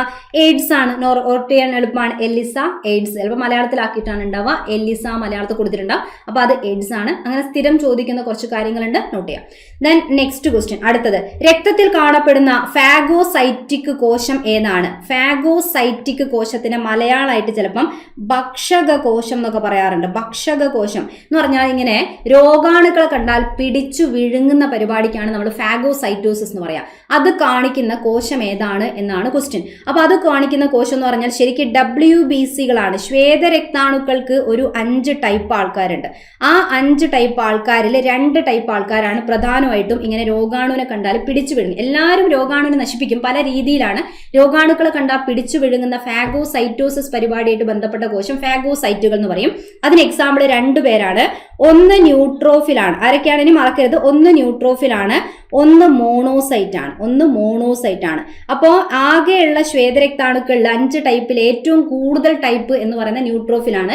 ഏറ്റവും വലുതെന്ന് പറഞ്ഞാൽ മോണോസൈറ്റും ആണ്. അപ്പൊ ഇവര് 2 ആൾ രോഗാണുവിനെ പിടിച്ചു വിഴുങ്ങുന്ന ഫാഗോസൈറ്റുകൾക്ക് ഉദാഹരണമാണ്. അപ്പൊ ഇവിടെ ഈ ഓപ്ഷനിൽ 2 ആളുണ്ടോ? ഒരാളേ ഉള്ളൂ. ന്യൂട്രോഫിലിനെ കൊടുത്തിട്ടുണ്ടോ? ഇല്ല. ഒരാളെ കൊടുക്കാൻ പാടുള്ളൂ, അല്ലെ നമുക്ക് ആൻസർ സെലക്ട് ചെയ്യാൻ കഴിയില്ല. അപ്പൊ ആൻസർ ഏതാ? മോണോസൈറ്റ് എന്ന് പറയുന്നതാണ് ആൻസർ. ഓക്കെ, റെഡി അല്ലേ? അപ്പൊ ഒന്നും കിട്ടുന്നില്ല. മോണോസൈറ്റ് വലുതാണ്. അപ്പം മോണോ മിണുങ്ങുക എന്നൊക്കെ പറയില്ലേ. ചിലപ്പോൾ നമ്മൾ പിടിച്ച് മിണുങ്ങുക എന്നൊക്കെ പറയില്ല. അപ്പം മോണോ അങ്ങനെ ആലോചിക്കാം. അല്ലെങ്കിൽ മോണ ഒക്കെ എവിടെയാ? വായലാണുള്ളത്. മോണ എവിടെയാ? വായലാണ്. അപ്പൊ വായലേക്ക് ഇടുന്നതാണ്. പിടിച്ച് കഴിക്കുക എന്നുള്ളത് ആലോചിക്കാം. ന്യൂട്രോഫിൽ, ന്യൂട്രീഷൻ എന്നൊക്കെ പറഞ്ഞാൽ ഫുഡ് അടിയല്ലേ അല്ലെ. അപ്പൊ ന്യൂട്രീഷൻ, ന്യൂട്രോഫിൽ. മോണ വായലാണ്. വായലിടുന്നു, പിടിച്ച് വിഴുങ്ങുന്നു എന്ന് ആലോചിച്ചാൽ മതി. ഇതിന് ശരിക്കും വായാന്നൊന്നും അല്ല. ആ കോശം പോയിട്ട് ഇങ്ങനെ അതിനെങ്ങനെ പിടിച്ചങ്ങോട്ട് വിഴുങ്ങുകയാണ് ചെയ്യുക. ഓക്കെ, അതാണ് സംഭവം. ഇനി അടുത്തത്, ഒരു കാർഡിയാക്ക് സൈക്കിൾ പൂർത്തീകരിക്കാൻ ആവശ്യമായ സമയം എത്രയാണ്? ഒരു കാർഡിയാക്ക് സൈക്കിൾ എന്ന് പറഞ്ഞാൽ എന്താ? ഒരു നമ്മളെ ഹൃദയത്തിന്റെ അറകൾ ചുരുങ്ങി അല്ലെ, മുകൾ ഭാഗം ചുരുങ്ങി താഴെ ഭാഗം ചുരുങ്ങി ഒരുമിച്ച് നിവരും. അത് ഫുള്ളാണ് ഒരു കാർഡിയാക്ക് സൈക്കിൾ എന്ന് പറഞ്ഞാൽ. അപ്പോൾ ഒരു ഹാർട്ട് ബീറ്റിന് എടുക്കുന്ന സമയമാണ്. ഒരു പ്രാവശ്യം മുകൾ ഭാഗം ഇങ്ങനെ ചുരുങ്ങി താഴെ ഭാഗവും ചുരുങ്ങി എല്ലാ ഭാഗവും കൂടെ ഒരുമിച്ചാണ് നിവര. ചുരുങ്ങുന്നതിനെ സിസ്റ്റോൾ, നിവരുന്നതിനെ ഡയസ്റ്റോൾ, അങ്ങനെ പറയാം അല്ലെ. അപ്പൊ അതിനെടുക്കുന്ന സമയം എത്ര? ആൻസർ എത്രയാണ്? ഇതൊക്കെ ടെക്സ്റ്റ് കറക്റ്റ് കൊടുത്തതാണ്. ആൻസർ 0.8 സെക്കൻഡ് ആണ് അതിന്റെ സമയം. ഓക്കെ, ഇത് അവിടെ കൊടുത്തിട്ടുണ്ട്. ഒരു സിസ്റ്റളിയും ഡയസ്റ്റളിയും ചേർന്നതാണ് ഹൃദയസ്പന്ദനം, ഹാർട്ട് ബീറ്റ് എന്ന് പറയുന്നത്. അതിന് 0.8 സെക്കൻഡ് വേണ്ടി വരും. ഒരു ഹാർട്ട് ബീറ്റിന് 0.8 സെക്കൻഡ് വേണം. അപ്പൊ ഹൃദയ അറകളുടെ സങ്കോചത്തിനെയാണ് നമ്മൾ എന്ത് പറയുന്നത്? സിസ്റ്റളി എന്ന് പറയാം. അപ്പോ സങ്കോചിക്കുന്നു. പിന്നെ ഹൃദയ അറകൾ പഴയതുപോലെ വിശ്രാന്താവസ്ഥ ബാക്ക് ടു നോർമൽ എന്നുള്ള അവസ്ഥയാണ്. ചുരുങ്ങുന്നതിന് മുൻപ് എങ്ങനെയാണ് അതേപോലെയായി മാറുക. അപ്പൊ വിശ്രമാവസ്ഥ എന്ന് പറയുന്നത് വിശ്രാന്താവസ്ഥ എന്നുള്ള ടേം ആണ് കറക്റ്റ്. അതിനെ ഡയസ്റ്റളി എന്നാണ് പറയാ. അപ്പൊ ഇതെല്ലാം കൂടെ ചേർന്നാലാണ് ഒരു ഹാർട്ട് ബീറ്റ്. 0.8 സെക്കൻഡ് ആണ് എടുക്കുക കേട്ടോ. അപ്പൊ ഒരു മിനിറ്റിൽ എത്ര തവണ ഹാർട്ട് ബീറ്റ്, ഒരു മിനിറ്റിൽ എത്ര തവണ നമ്മൾ ഹാർട്ട് ബീറ്റ് ചെയ്യുന്ന വെച്ചാൽ അത് 72 തവണ എന്നാണ് ആവറേജ് പറയുന്നത്. അത് വേറെ ഫാക്റ്റ് ആണ്. ഇത് ഒരു ഹാർട്ട് ബീറ്റിന്റെ സമയമാണ് കേട്ടോ. രണ്ടും കൂടെ കൺഫ്യൂഷൻ ആവരുത്. ഇനി ഇതാ കാർഡിയാക് സൈക്കിൾ എന്ന് പറയുന്ന വാക്ക് എങ്ങനെയാണ് അവർ ഉപയോഗിച്ചെന്ന് വെച്ചാൽ ടെക്സ്റ്റ് കൃത്യമായി പുതിയ ടെക്സ്റ്റിൽ ഇങ്ങനെ കൊടുത്തിട്ടുണ്ട്. കണ്ടല്ലോ, ആദ്യം നമ്മളെ ഹൃദയത്തിന്റെ മുകളിലത്തെ അറകൾ ചുരുങ്ങും, അതിന്റെ പേരാണ് ഏട്രിയൽ സിസ്റ്റോൾ. പിന്നെ ഹൃദയത്തിന്റെ താഴെയുള്ള അറകൾ ചുരുങ്ങും, അതിന്റെ പേര് വെൻട്രിക്കുലാർ സിസ്റ്റോൾ. പിന്നെ മുകളും താഴെയൊക്കെ ഒരുമിച്ചാണ് വിശ്രാന്താവസ്ഥ. അപ്പൊ ജോയിന്റ് ആയിട്ടാണ്, ജോയിന്റ് ഡയസ്റ്റോൾ. അപ്പൊ ഈ മൊത്തം പരിപാടി പൂർത്തിയാക്കിയാലാണ് ഒരു ഹാർട്ട് ബീറ്റ്. അതിന് തന്നെ പറയുന്ന പേരാണ് cardiac cycle. Okay, cardiac cycle എന്നാണ് പറയാ. അതുപോലെ ഓരോ പ്രാവശ്യവും നമ്മൾ ഹൃദയം ചുരുങ്ങുന്നതിനെ സിസ്റ്റോൾ എന്ന് പറയുന്നുണ്ട്. അപ്പോൾ ഓരോ പ്രാവശ്യവും ഹൃദയം ഇങ്ങനെ ചുരുങ്ങുന്നു. ഈ ഒരു സമയത്ത് എത്രത്തോളം രക്തമാണ് പുറത്തേക്ക് പോകുന്നത് എന്ന് ചോദിച്ചാൽ 70 മില്ലി ലിറ്റർ രക്തമാണ് കേട്ടോ. അത് പഠിക്കണം. ഹൃദയം സങ്കോചിക്കുമ്പോൾ ഏകദേശം 70 മില്ലി ലിറ്റർ, ഈ ഡിജിറ്റും ഇമ്പോർട്ടന്റ് ആണ്. രക്തം ധമനികളിലേക്ക് പമ്പ്. ഹൃദയത്തിന്റെ താഴെ ഭാഗം ചുരുങ്ങുമ്പോൾ 70 ml വെച്ചിട്ടാണ് പുറത്തേക്ക് ഇങ്ങനെ പോകുന്നത്. അപ്പോൾ ഹൃദയം ചുരുങ്ങുമ്പോൾ ഹൈ പ്രഷറിലാണ് ബ്ലഡ് പുറത്തു പോകുക അല്ലെ. അപ്പൊ ആ ബ്ലഡ് പോയിട്ട് രക്തക്കുഴലിന്റെ മുകളിൽ ഉണ്ടാക്കുന്ന പ്രഷറിനെ നമ്മൾ സിസ്റ്റോളിക് പ്രഷർ എന്നാണ് പറയാ. അത് 120 mmHg ആയിരിക്കും. അതേപോലെ ഹൃദയം റിലാക്സ് ചെയ്തിട്ട് നിവരുന്ന സമയത്ത് ഡയസ്റ്റോൾ എന്നാണ് പേര് പറയാ. അപ്പൊ അത്ര തന്നെ 70 ml രക്തം ഹൃദയത്തിലേക്ക് വന്ന് നിറയാണ്. ഹൃദയം ഇങ്ങനെ ഒരു ബലൂണ് വീർക്കുമ്പോൾ ഇങ്ങനെ വീർക്കുമ്പോൾ പുറമേ നിന്ന് രക്തം വന്ന് നിറയും. ബലൂണിലുള്ള വെള്ളം അമർത്തിയാൽ പുറത്തു ചാടും അല്ലെ. അതേപോലെ സങ്കോചിക്കുമ്പോൾ രക്തം പുറത്തു പോകും, നിവരുന്ന സമയത്ത് രക്തം വന്ന് നിറയും. അപ്പൊ 70 ml വെച്ചിട്ടാണ് പുറത്തു പോകുന്നതും പിന്നെ വന്ന് നിറയുന്നതും. അപ്പൊ ആ സമയത്ത് സ്വാഭാവികമായിട്ട് പ്രഷർ എന്താണ്, കുറവാണ്. ഹൃദയത്തിലേക്ക് രക്തം വരികയാണ്, ഹൃദയം പുറത്തേക്ക് വിടുകയല്ല ചെയ്യുന്നത്. അപ്പൊ അത് കുറഞ്ഞ പ്രഷറാണ്. അതിനെ ഡയസ്റ്റോളിക് പ്രഷർ എന്ന് പറയും. അത് എത്രയാണെന്ന് ചോദിച്ചാൽ എത്രയാണ്, കുറവായിരിക്കും, 80. അങ്ങനെ ഇത് രണ്ടും കൂടെ ചേർത്തോണ്ടാണ് നമ്മൾ എന്ത് പറയാ, രക്തസമ്മർദ്ദ നിരക്ക് പറയാം അല്ലെ. രക്തസമ്മർദ്ദം, ഹാർട്ട് എന്താണ്, ബ്ലഡ് പ്രഷർ ചോദിച്ചാൽ ആദ്യം 120 വലുത് ആദ്യം പറയാം. ഒരു ബാർ ഇടുക, 80 ഹൈഫൺ ഇടരുത്, ഇങ്ങനെ ബാർ കൊടുക്കാം. mmHg ഇതാണ് നമ്മളെ നോർമൽ രക്തസമ്മർദ്ദം. ഇത് എഴുതുമ്പോൾ 80/120 എന്ന് എഴുതരുത്. ആദ്യം സിസ്റ്റോളിക് പറയണം, 120/80 തന്നെ പറയണം. അതാണ് കറക്റ്റ്. Ready, clear. അടുത്ത ക്വസ്റ്റ്യൻ, എലിപ്പനിക്ക് കാരണമായ രോഗകാരിയുടെ പേരെന്താണ്? എലിപ്പനിക്ക് കാരണമായ രോഗകാരി ലെപ്റ്റോസ്പൈറ, കോറിനി ബാക്ടീരിയം, മൈക്കോ ബാക്ടീരിയം, സ്ട്രെപ്റ്റോകോക്കസ് എന്നൊക്കെ കൊടുത്തു അല്ലെ. എല്ലാം ടെക്സ്റ്റിലുള്ളവർ തന്നെയാണ്. എലിപ്പനി, എലിപ്പനി എന്ന് പറയുമ്പോൾ മൗസ്, എലീന മൗസ് ആലോചിക്കാം. മൗസ് ആരെ കൂടി ഉണ്ടാവുക, ലാപ്ടോപ്പിന്റെ കൂടെയാണ് മൗസ് ഉണ്ടാവുക അല്ലെ. ലാപ്ടോപ്പ് കമ്പ്യൂട്ടറിന്റെ കൂടെ അല്ലെ. ഇതിലെ ലാപ്ടോപ്പ് എന്ന് പറയുന്ന എന്തെങ്കിലും ഒരു ഓപ്ഷൻ ഉണ്ടോ? Yes, Leptospira. ഓക്കെ, ഏതാണ്? ലെപ്റ്റോസ്പൈറ എന്ന് പറയുന്നതാണ് എലിപ്പനിക്ക് കാരണം. ഇനി എലിച്ചെള്ളുമായിട്ട് ബന്ധപ്പെട്ട് ചിലപ്പോൾ പ്ലാഗ് കേൾക്കാട്ടോ. പ്ലാഗ് പറയുമ്പം എലിക്കായിട്ട് എന്തോ ബന്ധമുണ്ട്. അതെങ്ങനെയാണെന്ന് വെച്ചാൽ എലിച്ചെള്ള് മുഖേന പകരുന്ന രോഗമാണ്. മുഖേന പകരുന്നു എന്നതാണ് പ്ലാഗ് കാര്യം. അല്ലാതെ എലിന്റെ മൂത്രത്തിൽ കൂടെയൊക്കെ ബാക്ടീരിയ പുറത്തു വന്നിട്ട് മുറിവിൽ കൂടെ നമ്മൾ ഉള്ളിൽ കയറുന്നു എന്ന് പറയുമ്പോൾ അത് എലിപ്പനിയാണ് കേട്ടോ. കോറിനി ബാക്ടീരിയം, തൊണ്ട കാറാറില്ലേ, തൊണ്ടയ്ക്കാണ് പ്രശ്നം, കാറൽ. അപ്പൊ അതെന്താ, തൊണ്ടമുള്ള് എന്ന് പറയുന്ന അസുഖമായിട്ട് ബന്ധപ്പെട്ട ആളാണ്. തൊണ്ടമുള്ളിനെയാണ് നമ്മൾ എന്ത് പറയാ, ഡിഫ്തീരിയ. ഓക്കെ, ഏതാണ് ഡിഫ്തീരിയ എന്ന് പറയുന്ന രോഗം. മൈക്കോ ബാക്ടീരിയം ട്യൂബർകുലോസിസ് ആണെങ്കിൽ ട്യൂബർകുലോസിസ്, ക്ഷയം. മൈക്കോ ബാക്ടീരിയം ലെപ്രേ എന്നാണെങ്കിൽ ലെപ്രസി, കുഷ്ഠം. അപ്പൊ രണ്ടിന്റെ തുടക്കം മൈക്കോ ആണ് വരിക കേട്ടോ. അപ്പൊ ഇതിന്റെ ആൻസർ എന്താ, ലെപ്റ്റോസ്പൈറ. നെക്സ്റ്റ്, ക്ഷയരോഗം പ്രതിരോധിക്കാൻ ഉപയോഗിക്കുന്ന വാക്സിന്റെ പേരെന്താണ്? വാക്സിനേഷൻ ഒക്കെ നന്നായി പഠിക്കുക. 5ാം ക്ലാസ്സിന്റെ ടെക്സ്റ്റ് ബുക്കിൽ ഒരു കുഞ്ഞ് ജനിച്ചാല് 15-16 വയസ്സ് വരെ എടുക്കേണ്ട കംപ്ലീറ്റ് വാക്സിനേഷൻ ചാർട്ട് കൊടുത്തിട്ടുണ്ട്. അപ്പൊ ഇനി ആ ഭാഗത്ത് നിന്നൊക്കെ ക്വസ്റ്റ്യൻ സ്ഥിരം എക്സ്പെക്ട് ചെയ്യാം. ഇവിടെ വളരെ സിമ്പിളായി ചോദിച്ചിട്ടുള്ളൂ. നമ്മൾ പണ്ടേ അറിയുന്ന ക്ഷയരോഗത്തിന്റെ ട്യൂബർകുലോസിസിനെതിരായിട്ട് ഏതാ വേണ്ടേ, BCG. ഓക്കെ, ഏതാണ് BCG, ബാസിലസ് കാൽമറ്റെ ഗുവറിൻ എന്നതാണ് BCGന്റെ പൂർണ്ണ രൂപം കേട്ടോ. ഓക്കെ, വാക്സിനേഷന്റെ പേര്. MMR എന്ന് പറയുന്ന വാക്സിനേഷൻ നമ്മൾ കേൾക്കുന്നതാണ്. മംസ്, മീസിൽസ്, റുബല്ല എന്നൊക്കെ പറഞ്ഞുകൊണ്ട് കൊടുക്കുന്നതാണ് അല്ലെ. DPT എന്ന് പറഞ്ഞു കഴിഞ്ഞാലും വാക്സിനേഷൻ ആണ്. ഡിഫ്തീരിയ, പെർട്ടൂസിസ്, ടെറ്റനസ് എന്ന് പറയുന്നതാണ്. അപ്പൊ എല്ലാ വാക്സിനേഷന്റെ കാര്യങ്ങളും ഇവിടെ ഉൾപ്പെടുത്തിയ ഒരു വാക്സിനേഷൻ ചാർട്ട് ഉണ്ട്. ജസ്റ്റ് ഒന്ന് കാണിക്കാം. നമുക്ക് 5th സ്റ്റാൻഡേർഡിന്റെ ടെക്സ്റ്റ് നോക്കിയാൽ കാണാട്ടെ. ഉണ്ടെന്ന് പരിചയപ്പെടുത്താനുള്ള ഒരു കുഞ്ഞു സമയം നമുക്കുള്ളൂ. ഇതിന്റെ വീഡിയോയിൽ നമ്മളെല്ലാം ഉൾപ്പെടുത്തിയാണ്. ഉണ്ടല്ലോ, BCG പൂർണ്ണ രൂപം ഇവിടെ കൊടുത്തിട്ടുണ്ട്. BCG bacillus Calmette Guerin. Bacillus എന്ന ബാക്ടീരിയന്റെ ഷേപ്പാണ്. കാൽമറ്റ് ഗുവറി എന്ന് പറഞ്ഞാൽ ഈ വാക്സിനേഷൻ കണ്ടെത്തിയ 2 ആൾക്കാരെ പേരാണ് കേട്ടോ. റെഡിയല്ലേ? അപ്പോ ഇതില് കണ്ടോ, കുഞ്ഞ് ജനിച്ച സമയത്ത് 6 ആഴ്ച, 10 ആഴ്ച, 14 ആഴ്ചയിലൊക്കെ എടുക്കേണ്ട എല്ലാ വാക്സിനേഷന്റെ ചാർട്ടാണ് ഇവിടെ കംപ്ലീറ്റ് കൊടുത്തത്. ഇതിലുണ്ട് DPT, D for diphtheria, P എന്താണ് പെർട്ടൂസിസ്, വില്ലൻ ചുമ എന്നാണ് മലയാളത്തിൽ പറയാം. ടെറ്റനസ് എന്ന് പറയുന്ന ടെറ്റനസ് രോഗത്തിന്റെ വാക്സിനേഷൻ. അല്ലാതെ നമ്മൾ TD എടുക്കും, TT എടുക്കുക, അല്ലെ TD എന്ന് പറയും. അതിൽ T എന്ന് പറഞ്ഞാൽ ടെറ്റനസും അതിൽ D ഡിപ്തീരിയ വാക്സിനേഷൻ ആണ്. കുട്ടികൾക്ക് അല്ലാതെ ഇടയ്ക്ക് കൊടുക്കുന്നതാണ് അല്ലെ. TD1 ഒക്കെ കണ്ടോ, 10 വയസ്സിലും 16 വയസ്സിലൊക്കെ ഇഞ്ചക്ഷൻ കിട്ടൂലേ, അതിനെയാണ് നമ്മൾ TD1, TD2 എന്നൊക്കെ പറയുന്നത്. Ready, clear? ഇനി അടുത്ത ക്വസ്റ്റ്യനിലേക്ക് പോവാം. നെക്സ്റ്റ്, രക്തത്തിലെ കാൽസ്യത്തിന്റെ സാധാരണ അളവ് എത്രയാണ്? സ്ഥിരം ചോദിക്കുന്ന ക്വസ്റ്റ്യൻ ആണ്. കാൽസ്യത്തിന്റെ അളവ് 70, 110 മില്ലിഗ്രാം. ഇത് നമ്മൾ പഠിക്കുന്നതാണ്. എന്താ സാധനം? ഇത് ഗ്ലൂക്കോസിന്റെ അളവാണ് കേട്ടോ. രക്തത്തിലെ ഗ്ലൂക്കോസ് ചോദിച്ചാലാണ് ഈ ഒരു ആൻസർ പറയേണ്ടത്. ഇതിൽ ഏതാ ആൻസർ വരിക? യെസ്, ഏതാണ്? ബി ആണ് അല്ലെ, ഓപ്ഷൻ ബി. 9 to 11 മില്ലിഗ്രാം ആണ് പെർ 100 ml ആണ്. എല്ലാം 100 ml രക്തത്തിലുള്ള കണക്കാണ്. ഗ്ലൂക്കോസ് ആണെങ്കിൽ എല്ലാം 100 ml രക്തത്തിൽ ഉണ്ടായിരിക്കേണ്ട മില്ലിഗ്രാം ആണ് പറയുന്നത് കേട്ടോ. അപ്പൊ ഇവിടെ പ്രഷർ നമ്മൾ ഓൾറെഡി പറഞ്ഞു, അത് 120 ബാർ എന്ന് പറയുന്ന രീതിയിൽ ഓർമ്മിച്ച് വെച്ചേക്കുക. 120 ബാർ 80 ആണ് വരിക. ഗ്ലൂക്കോസ് ആണ് 70 ബാർ 110, 110 മില്ലിഗ്രാം പെർ 100 ml. അപ്പൊ 126 മില്ലിഗ്രാമിനേക്കാൾ കൂടുതൽ മോർണിംഗ് നമ്മൾ ബ്രേക്ക്ഫാസ്റ്റിനൊക്കെ മുൻപേ നമ്മൾ ഫാസ്റ്റിംഗ് റീഡിംഗ് എടുക്കുമ്പോൾ 126 മില്ലിഗ്രാമിനേക്കാൾ എപ്പോഴും കൂടി നിൽക്കുമ്പോഴാണ് ഡയബറ്റിക് ആണെന്ന് കൺഫേം ചെയ്യാന്നൊക്കെ പറഞ്ഞ് കൃത്യമായി കൊടുക്കുന്ന ഫാക്ട് ആണ്. അപ്പൊ മറക്കരുത്, 9 to 11 മില്ലിഗ്രാം ആണ് വേണ്ടത്.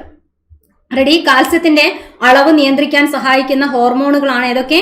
കാൽസിറ്റോണിൻ എന്ന് പറയുന്ന ഹോർമോൺ അല്ലെ. കാൽസിറ്റോണിൻ എന്ന് പറയുന്ന ഹോർമോൺ ആരാ ഉണ്ടാക്കുന്നത്? തൈറോയ്ഡ് ഗ്രന്ഥി. തൈറോയ്ഡ് ഗ്രന്ഥി ഉണ്ടാക്കുന്ന കാൽസിറ്റോണിൻ. അതേപോലെ പാരാതൈറോയ്ഡ് ഗ്രന്ഥി ഉണ്ടാക്കുന്ന പാരാതോർമോൺ എന്ന് പറയുന്ന ഹോർമോൺ ഉണ്ട്. അപ്പൊ ഇവര് 2 കൂടെ ചേരുമ്പോഴാണ് ഈ ലെവൽ മെയിൻറ്റെയിൻ ചെയ്യുന്നത്. ഇതെന്താ ചെയ്യുക? കൂടുമ്പോൾ കുറയ്ക്കും, ഇയാളോ കുറയുമ്പോൾ കൂട്ടും. അപ്പൊ എന്ത് കുറയുമ്പോഴും പാര വെച്ചാൽ കൂടും എന്ന് ആലോചിച്ചാൽ മതി. അപ്പൊ കാൽസ്യം കുറയുമ്പോൾ പാര വെച്ചാൽ കാൽസ്യം കൂടും. കൂട്ടുന്നത് ഇതിൽ ലെവലിനേക്കാൾ കുറയുമ്പോഴാണ് കൂട്ടുന്നത്. അപ്പൊ ഇവര് 2 കൂടെ പ്രവർത്തിക്കുന്നത് കൊണ്ടാണ് കാൽസ്യത്തിന്റെ അളവ് ഈ ഒരു ലെവലിൽ നമുക്ക് മെയിൻറ്റെയിൻ ചെയ്യാൻ പറ്റുന്നത്. റെഡി, അടുത്ത ക്വസ്റ്റ്യൻ. മസ്തിഷ്കത്തെ പൊതിഞ്ഞു കാണുന്ന സ്തരപാളി. വളരെ സിമ്പിൾ ക്വസ്റ്റ്യൻ ആണ്, സ്ഥിരം ചോദിക്കുന്ന, അതൊന്നും തെറ്റിക്കരുത്. മസ്തിഷ്കമാണെങ്കിലും സുഷുമ്നയാണെങ്കിലും പൊതിഞ്ഞ് സംരക്ഷിക്കുന്ന ഭാഗത്തിന്റെ പേരെന്താ? മെനിഞ്ചസ് എന്നാണ് അല്ലെ. മെനിഞ്ചസ്. പെരികാർഡിയം എവിടെയാണ്? ഹൃദയത്തിനെ പൊതിഞ്ഞ് സംരക്ഷിക്കുന്നു. പ്ലൂറ എന്ന് പറഞ്ഞു കഴിഞ്ഞാൽ എവിടെയാണ്? ശ്വാസകോശവുമായി ബന്ധപ്പെട്ട വാക്കാണ് അല്ലെ. ശ്വാസകോശം അതിനെ പൊതിഞ്ഞ് സംരക്ഷിക്കുന്നതാണ്. കോർട്ടെക്സ് എന്ന് പറയുന്ന ഒരു സാധനം വെച്ചാൽ നമ്മളെ വൃക്കേന്റെ പുറംഭാഗം കോർട്ടെക്സ് ആണ്. സെറിബ്രം, ബ്രെയിനിന്റെ സെറിബ്രത്തിന്റെ പുറംഭാഗം നമ്മൾ കോർട്ടെക്സ് എന്നാണ് പറയാ. ഇനി അഡ്രീനൽ ഗ്രന്ഥിന്റെ പുറംഭാഗം ഒക്കെ കോർട്ടെക്സ് ആണ്. അപ്പൊ പുറംഭാഗത്തിന് കോർട്ടെക്സ്, ഉൾഭാഗത്തിന് മെഡുല്ല എന്ന് പറയുന്ന വാക്ക് പഠിച്ചു വെച്ചാൽ ഇങ്ങനെയുള്ള 2-3 സ്ഥലത്ത് അപ്ലൈ ചെയ്യാം. അപ്പൊ കോട്ട്, പുറത്താണ് കോട്ടിടുക, നമ്മളൊരു ഡ്രസ്സിന്റെ പുറത്താണ് കോട്ടിടുക. അപ്പൊ എപ്പോഴും എല്ലാത്തിന്റെയും പുറംഭാഗത്തിനെയാണ് നമ്മൾ കോർട്ടെക്സ്, ഉൾഭാഗത്തിന് മെഡുല്ല എന്നുമാണ് പറയാ കേട്ടോ. ഓക്കെ, റെഡി, ക്ലിയർ അല്ലേ? ഇനി അടുത്തൊരു ക്വസ്റ്റ്യൻ നോക്കാം. നെക്സ്റ്റ്, മുറിവുണ്ടാകുമ്പോൾ രക്തം കട്ടപിടിക്കാൻ സഹായിക്കുന്ന ജീവകം ഏതാണ്? സ്ഥിരം ക്വസ്റ്റ്യൻ അല്ലെ. കട്ട, രക്തം കട്ടയാണ്. K ഫോർ കട്ട. ഓക്കെ, ജീവകം K ആണ് സഹായിക്കുന്നത്. ജീവകം K ആണ് രക്തം കട്ടപിടിക്കാൻ സഹായിക്കുന്ന വിറ്റാമിൻ. അപ്പൊ വിറ്റാമിൻ റിലേറ്റഡ് ആയിട്ട് പുതിയ ടെക്സ്റ്റിൽ കുറച്ചും കൂടെ ഒക്കെ ഫാക്ട് ആഡ് ചെയ്തിട്ടുണ്ട്, പഠിക്കണം. ജസ്റ്റ് സ്ലൈഡ് കാണിക്കാം. അതിനു മുൻപേ ലോക പ്രകൃതി സംരക്ഷണ ദിനം എന്നാണ്. പെട്ടെന്ന് പരിസ്ഥിതി ദിനം ആലോചിച്ച് ജൂൺ 5 ക്ലിക്ക് ചെയ്ത ആൾക്കാരുണ്ടാവും. അപ്പൊ ഇവിടെ ഏത് ആൻസർ വേണ്ടത്? ലോക പ്രകൃതി സംരക്ഷണ ദിനം എന്നൊക്കെ പറഞ്ഞാൽ ജൂലൈ 28 ആണ് ആൻസർ. Okay, July 28. ഇനി അടുത്ത ക്വസ്റ്റ്യൻ. പ്രമേഹം ബാധിച്ച കുട്ടികൾക്ക് സൗജന്യ ചികിത്സ നൽകുന്നതിന് കേരള ആരോഗ്യ വകുപ്പ് രൂപീകരിച്ച പദ്ധതി. പ്രമേഹമായിട്ട് ബന്ധപ്പെട്ട് സ്ഥിരം ക്വസ്റ്റ്യൻ ഇത് ചോദിക്കുന്നതാണ്. കുട്ടി എന്നാണെങ്കിൽ കുട്ടിക്ക് ഇഷ്ടമുള്ള മധുരമുള്ള സാധനത്തിന്റെ പേര് നോട്ട് ചെയ്താൽ മതി. മിഠായി അല്ലെ. ഏതാണ്? മിഠായി എന്ന് പറയുന്നത്. ഓക്കെ, അപ്പം ഓർമ്മിക്കുക, സ്ഥിരമായി ചോദിക്കുന്ന കുറെ പദ്ധതികളുണ്ട്. അപ്പൊ ഇനി അതേപോലെ വയോമധുരം എന്നൊക്കെ പറയുമ്പോൾ എന്താണ്? പ്രമേഹം ബാധിച്ച ഇതേപോലെ പ്രായമായ സീനിയർ സിറ്റിസന് ഗ്ലൂക്കോമീറ്റർ സൗജന്യമായിട്ട് നൽകുന്ന പദ്ധതി എന്നൊക്കെ പറയുമ്പോഴാണ് വയോമധുരം. അങ്ങനെയുള്ള സ്കീമിലേക്കൊക്കെ പോവാം. Okay, ready. ഇനി അടുത്തത്, അമീബിക് മെനിഞ്ചോ എൻസെഫാലൈറ്റിസിന് കാരണമാകുന്ന രോഗകാരി. അമീബിയാസിസ് എന്ന് കേട്ടിട്ടുണ്ടോ അല്ലെ? ചിലപ്പോൾ അപ്പം അത് അമീബ എന്ന് പറയുന്ന ഒരു സാധനം നമ്മളെ വയറിനകത്ത് എൻഡമീബ ഹിസ്റ്റോളിറ്റിക്ക എന്ന് പറയുന്ന അമീബ വന്നു കഴിഞ്ഞാൽ നമ്മളെ ദഹനവുമായി ബന്ധപ്പെട്ട പ്രശ്നം ഉണ്ടാക്കുന്നതിനെയാണ് നമ്മൾ അമീബിക് ഡിസെൻട്രി എന്നൊക്കെ പറയാം. ഇത് അമീബിക് മെനിഞ്ചോ ആണ്. മെനിഞ്ചസ് എവിടെയാണ്? ബ്രെയിനിലേക്കൊക്കെയാണുള്ളത് അല്ലെ. അപ്പം അമീബ മൂക്കിൽ കൂടെ പോവാണ്, വെള്ളച്ചാട്ടത്തിലൊക്കെ കുളിക്കുന്നത്, കെട്ടിക്കിടക്കുന്ന വെള്ളത്തിൽ കുളിച്ചിട്ടൊക്കെ ഈ ഒരു കേസ് നമ്മൾ കേൾക്കുന്നതാണ്. ബ്രെയിനിനെ ബാധിച്ചാൽ വളരെ ടോക്സിക് ആയിട്ട് പ്രശ്നമുള്ള ഒരു അവസ്ഥയിലേക്കാണ് കൊണ്ടുപോവുക. അപ്പൊ അത് അമീബ തന്നെയാണ്. അമീബന്റെ ശരിക്ക് ഏത് ടൈപ്പാണ്, പേരെന്താന്ന് ചോദിച്ചാൽ ഏത് ആൻസർ വരിക? നെഗ്ലേറിയ ഫൗലേറി എന്നതാണ്. ഇത് മുൻപേ ഒരു പ്രാവശ്യം ചോദിച്ച ക്വസ്റ്റ്യൻ ആണ് കേട്ടോ, നെഗ്ലേറിയ ഫൗലേറി. ട്രിപ്പാനോസോമ എന്ന് പറഞ്ഞു കഴിഞ്ഞാൽ ഏതാ? ട്രിപ്പാനോസോമ. സാധാരണ ട്രിപ്പ് പോകുമ്പോൾ ആൾക്കാർ കിടന്ന് ഉറങ്ങും. അപ്പോൾ ഉറക്ക രോഗം, സ്ലീപ്പിംഗ് സിക്നസിന്റെ ആളാണ് കേട്ടോ. സ്ലീപ്പിംഗ് സിക്നസ് അല്ലെങ്കിൽ ആഫ്രിക്കൻ ഉറക്ക രോഗം എന്ന് പറയുന്ന ഒരു രോഗമുണ്ട്. അവർക്ക് രാത്രി ഉറങ്ങാൻ പറ്റാത്തതുകൊണ്ട് പകലൊക്കെ ഇങ്ങനെ ക്ഷീണിച്ച് ഉറങ്ങിപ്പോകുന്ന പോലെയാണ്. അപ്പൊ അതിനെയാണ് ട്രിപ്പാനോസോമ എന്ന് പറയുന്ന കാര്യം. പ്ലാസ്മോഡിയം ഫാൽസിപാരം നമ്മൾ പറഞ്ഞു, മലമ്പനിയായിട്ട് ബന്ധപ്പെട്ടതാണ്. വാരിസെല്ല സോസ്റ്റർ എന്ന് പറഞ്ഞു കഴിഞ്ഞാൽ ഏതാണെന്നറിയോ? നമ്മള് ചിക്കൻ ഒരു ബോക്സ് നിന്ന് വാരി സെല്ല് ചെയ്യുന്നു എന്നാണ് ആലോചിക്കുക. വാരി സെല്ല് ചെയ്യുക ഏതിനെയാണ്? ചിക്കനെയാണ്. അപ്പോൾ ചിക്കൻ പോക്സിന്റെ രോഗകാരിന്റെ പേരാണ്, വൈറസ് ആണ്, വൈറസിന്റെ പേരാണ് വാരിസെല്ല സോസ്റ്റർ. Okay, ready? അടുത്ത ക്വസ്റ്റ്യൻ. നമ്മൾ അടുത്ത ക്വസ്റ്റ്യന് പോകുന്നതിന് മുമ്പേ നെക്സ്റ്റ് ഇതൊക്കെയാണ് മെയിൻ ആയിട്ട് ഇതിൽ വന്നത്. ഞാൻ പറഞ്ഞു ഈ പുതിയ ടെക്സ്റ്റ് ബുക്കിൽ ഇത് പറഞ്ഞ വൈറ്റമിൻ റിലേറ്റഡ് ആയിട്ട് കുറച്ച് കാര്യങ്ങൾ കൊടുത്തു എന്ന് പറഞ്ഞു. ഇവിടെ നോക്കുക, വൈറ്റമിൻ എന്റെ അപര്യാപ്തത, നിശാന്തത അല്ലെ. വൈറ്റമിൻ ബി ചിലപ്പോൾ നമ്മൾ പഠിച്ചിട്ടുണ്ടാവും, വായപ്പുണ്ണ് എന്ന് പറയുന്ന ഒരു അവസ്ഥ ഉണ്ടാക്കുന്നു. അത് ശരിയാണ്, നമ്മൾ പഠിക്കുന്നതാണ്. അതല്ലാതെ ബെറിബെറി എന്ന് പറയുന്ന ഒരു അവസ്ഥ ഉണ്ടാക്കും. ബെറിബെറി പറഞ്ഞാലും ശരിയാണ്. ഇത് രണ്ടും അല്ലാതെ പിന്നെ ആഡ് ചെയ്തിട്ടുണ്ട്. വായപ്പുണ്ണ് എന്ന് പറഞ്ഞാൽ വായക്കകത്ത് കുറെ വ്രണങ്ങളൊക്കെ ഉണ്ടാവുന്ന അവസ്ഥ. അതല്ലാതെ ഗ്ലോസിറ്റിസ് എന്ന് പറയുന്ന ഒരു പേരുണ്ട്, പഠിച്ചേക്കാൻ എന്തായാലും നമുക്ക് എക്സ്പെക്ട് ചെയ്യാം. നാവ് നമ്മൾ നാക്ക് എന്ത് ചെയ്യാണ്? വീങ്ങാണ്, സ്വെല്ലിംഗ് ആണ്. നാക്കിന് വീക്കം, അതേപോലെ നാക്കിലുള്ള കോശങ്ങളൊക്കെ ഇങ്ങനെ തൊലിയൊക്കെ ഇളകി പോകുന്ന അവസ്ഥയ്ക്കാണ് ഗ്ലോസിറ്റിസ്. അപ്പൊ ഗ്ലോസിറ്റിസ് രോഗം എന്തുമായിട്ട് ബന്ധപ്പെട്ടതാ? വൈറ്റമിൻ ബിന്റെ അപര്യാപ്തതയാണ്. വൈറ്റമിൻ സി പിന്നെ സ്ഥിരം പഠിക്കുന്നതാണ്. മോണയിൽ നിന്നുള്ള രക്തസ്രാവം, രോഗത്തിന്റെ പേരെന്താ? സ്കർവി, സ്കർവിക്ക് കാരണമാണ്. വിറ്റാമിൻ ഡി എന്ന് പറയുമ്പോൾ എന്താണ്? കണരോഗമാണ്. കണ രോഗിച്ച അല്ലെ ആ കുട്ടീന്റെ ചിത്രമാണ് കൊടുത്തത്. എല്ലൊക്കെ കനം കുറഞ്ഞ് വളഞ്ഞു പോകും. അപ്പൊ കണേന്റെ ഇംഗ്ലീഷ് വാക്ക് പഠിച്ചു, അത് ചോദിക്കുന്നതാണ് റിക്കറ്റ്സ് എന്നാണ് പറയുക. കണ അല്ലെങ്കിൽ റിക്കറ്റ്സ്. ഓക്കെ, റെഡി അല്ലേ? ഇതാണ് പുതിയ 6ാം ക്ലാസ്സിലുള്ളത്. 6th സ്റ്റാൻഡേർഡിന്റെ ലേറ്റസ്റ്റ് ടെക്സ്റ്റ് ബുക്കിലുള്ളതാണ് കേട്ടോ. പുതിയ ടെക്സ്റ്റ് ബുക്കിന്റെ പാർട്ട് 1 ആണ്. എല്ലാം അവിടെ ജസ്റ്റ് കൊടുത്തതാണ്. ഇതാ വൈറ്റമിൻ എ, കണ്ണിന്റെ ആരോഗ്യം എല്ലാം പഠിക്കണം. പക്ഷെ ഏറ്റവും ഇമ്പോർട്ടന്റ് മാർക്ക് ചെയ്യുക, ഐഡന്റിഫൈ ചെയ്യാൻ ഒരു പോയിന്റ് ഉണ്ടാവും. ഏത് വൈറ്റമിനും ഒരേ വിറ്റമിൻ 1-2 ഭാഗത്ത് പ്രവർത്തിക്കുമ്പോൾ നമുക്ക് കൺഫ്യൂഷൻ ആവും. പക്ഷെ ഐഡന്റിഫൈ ചെയ്യാനുള്ളതാണ്. കണ്ണ് എന്ന് പറയുമ്പോൾ വൈറ്റമിൻ എക്കാണ് ഏറ്റവും പ്രാധാന്യം. ഓക്കെ, അതേപോലെ ത്വക്ക്, തലമുടി, ഇതിനൊക്കെ വേണം. വിറ്റമിൻ ബി എന്ന് പറയുമ്പം ഇവിടെ കൊടുത്തിട്ടുണ്ട്, കാര്യങ്ങൾ നോക്കുക. ഏതൊക്കെയാണ്? നമ്മളെ തലച്ചോറ്, ഓക്കെ, നാഡികൾ, ഹൃദയം, ത്വക്ക് എന്നിവയുടെ ആരോഗ്യത്തിന് ആവശ്യമാണ്. വിറ്റമിൻ സി അല്ലെ, പല്ല് എന്ന് പറയുമ്പോൾ വിറ്റമിൻ ഡിയും വേണം. പക്ഷെ ഇവിടെ ഐഡന്റിഫൈ ചെയ്യേണ്ട പോയിന്റ് ഏതാ? മോണ. ഓക്കെ, മോണ, രക്തക്കുഴലുകൾ എന്നിവയുടെ ആരോഗ്യത്തിനും രോഗപ്രതിരോധ ശേഷിക്കും വൈറ്റമിൻ സി രോഗപ്രതിരോധ ശേഷിക്ക് വേണം. അതാണ് വൈറ്റമിൻ സി അടങ്ങിയ പുളിരുചിയുള്ള പഴങ്ങളൊക്കെ നമ്മൾ രോഗികളോടൊക്കെ കഴിക്കാൻ പറയുന്നത്. വൈറ്റമിൻ ഡി പറയുമ്പം എല്ലും പല്ലുമാണ് പ്രധാനം. പക്ഷെ വൈറ്റമിൻ സി നോക്കുക, മോണേന്റെ ആരോഗ്യം ഉണ്ടെങ്കിലേ പല്ലിന്റെ ആരോഗ്യമുള്ളൂ. അപ്പൊ അവിടെ ഇത് വേണമെങ്കിലും കണക്ട് ചെയ്യാം. Okay, ready? ക്ലിയർ അല്ലേ? വൈറ്റമിൻ ഇ നാഡികളുടെ ശരിയായ പ്രവർത്തനം, അതേപോലെ പ്രത്യുൽപാദന അവയവത്തിന്റെ ആരോഗ്യത്തിന് വേണം. അല്ലെങ്കിൽ വന്ധ്യത പറയുന്ന അവസ്ഥയിലേക്ക് പല കാരണങ്ങൾ ഉണ്ടാകുമെന്ന് വൈറ്റമിൻ ഇന്റെ കുറവ് പറയുമെന്ന് പറഞ്ഞാൽ അതൊക്കെ ശരിയാണ് കേട്ടോ. വൈറ്റമിൻ കെ ഇതാ മുറിവുണ്ടാകുമ്പോൾ രക്തം കട്ട പിടിക്കുന്നത്. അങ്ങനെ ടെക്സ്റ്റ് ഒന്ന് ജസ്റ്റ് ഒന്ന് അപ്ഡേറ്റഡ് ആക്കിയിട്ടൊക്കെ കൊടുത്തിട്ടുണ്ട്, ഒന്ന് കണ്ട് മനസ്സിലാക്കാം. റെഡി? അപ്പം ഇതിവിടെ ഇത്രയും ക്വസ്റ്റ്യൻസ് ഡിസ്കസ് ചെയ്തപ്പോൾ നമുക്ക് മനസ്സിലാക്കേണ്ട കാര്യം എന്ന് വെച്ചാൽ നമ്മളെ പുതിയ ടെക്സ്റ്റ് ബുക്ക് വായിക്കാതെ ഇനി നമുക്ക് രക്ഷയില്ല. പഴയതിലുള്ളതൊന്നും തെറ്റായതുകൊണ്ടല്ല, പുതിയ ഫാക്റ്റൊക്കെ ആഡ് ചെയ്തു, ഒന്നും കൂടെ ഒരു മാറ്റമൊക്കെ വരുത്തിയതാണ് പുതിയ ടെക്സ്റ്റ്. അപ്പോൾ അത് നിർബന്ധമായിട്ടും എന്ത് ചെയ്യുക? പഠിക്കാം. ഓക്കെ, റെഡി അല്ലേ? ക്ലിയർ? അപ്പോൾ എന്തായാലും ഇന്ന് പറഞ്ഞ എല്ലാ കാര്യങ്ങളും നിങ്ങൾക്ക് ഓക്കെ ആണ്, യൂസ്ഫുൾ ആയി കാണുമെന്ന് വിചാരിക്കുകയാണ്. അപ്പോൾ ഇതേപോലെ കൂടുതൽ വീഡിയോസ് ആയിട്ട് എന്തായാലും വീണ്ടും കാണാം. വീഡിയോ ഇഷ്ടപ്പെട്ടാൽ ലൈക്ക് ചെയ്യാനും ഫ്രണ്ട്സിനൊക്കെ ഷെയർ ചെയ്യാനും, അതുപോലെ ഇതുവരെ ഈ ചാനൽ സബ്സ്ക്രൈബ് ചെയ്യാത്ത ആൾക്കാരുണ്ടെങ്കിൽ സബ്സ്ക്രൈബ് ചെയ്യാനും മറക്കരുത്. അപ്പോൾ വീണ്ടും കാണാം. Thank you.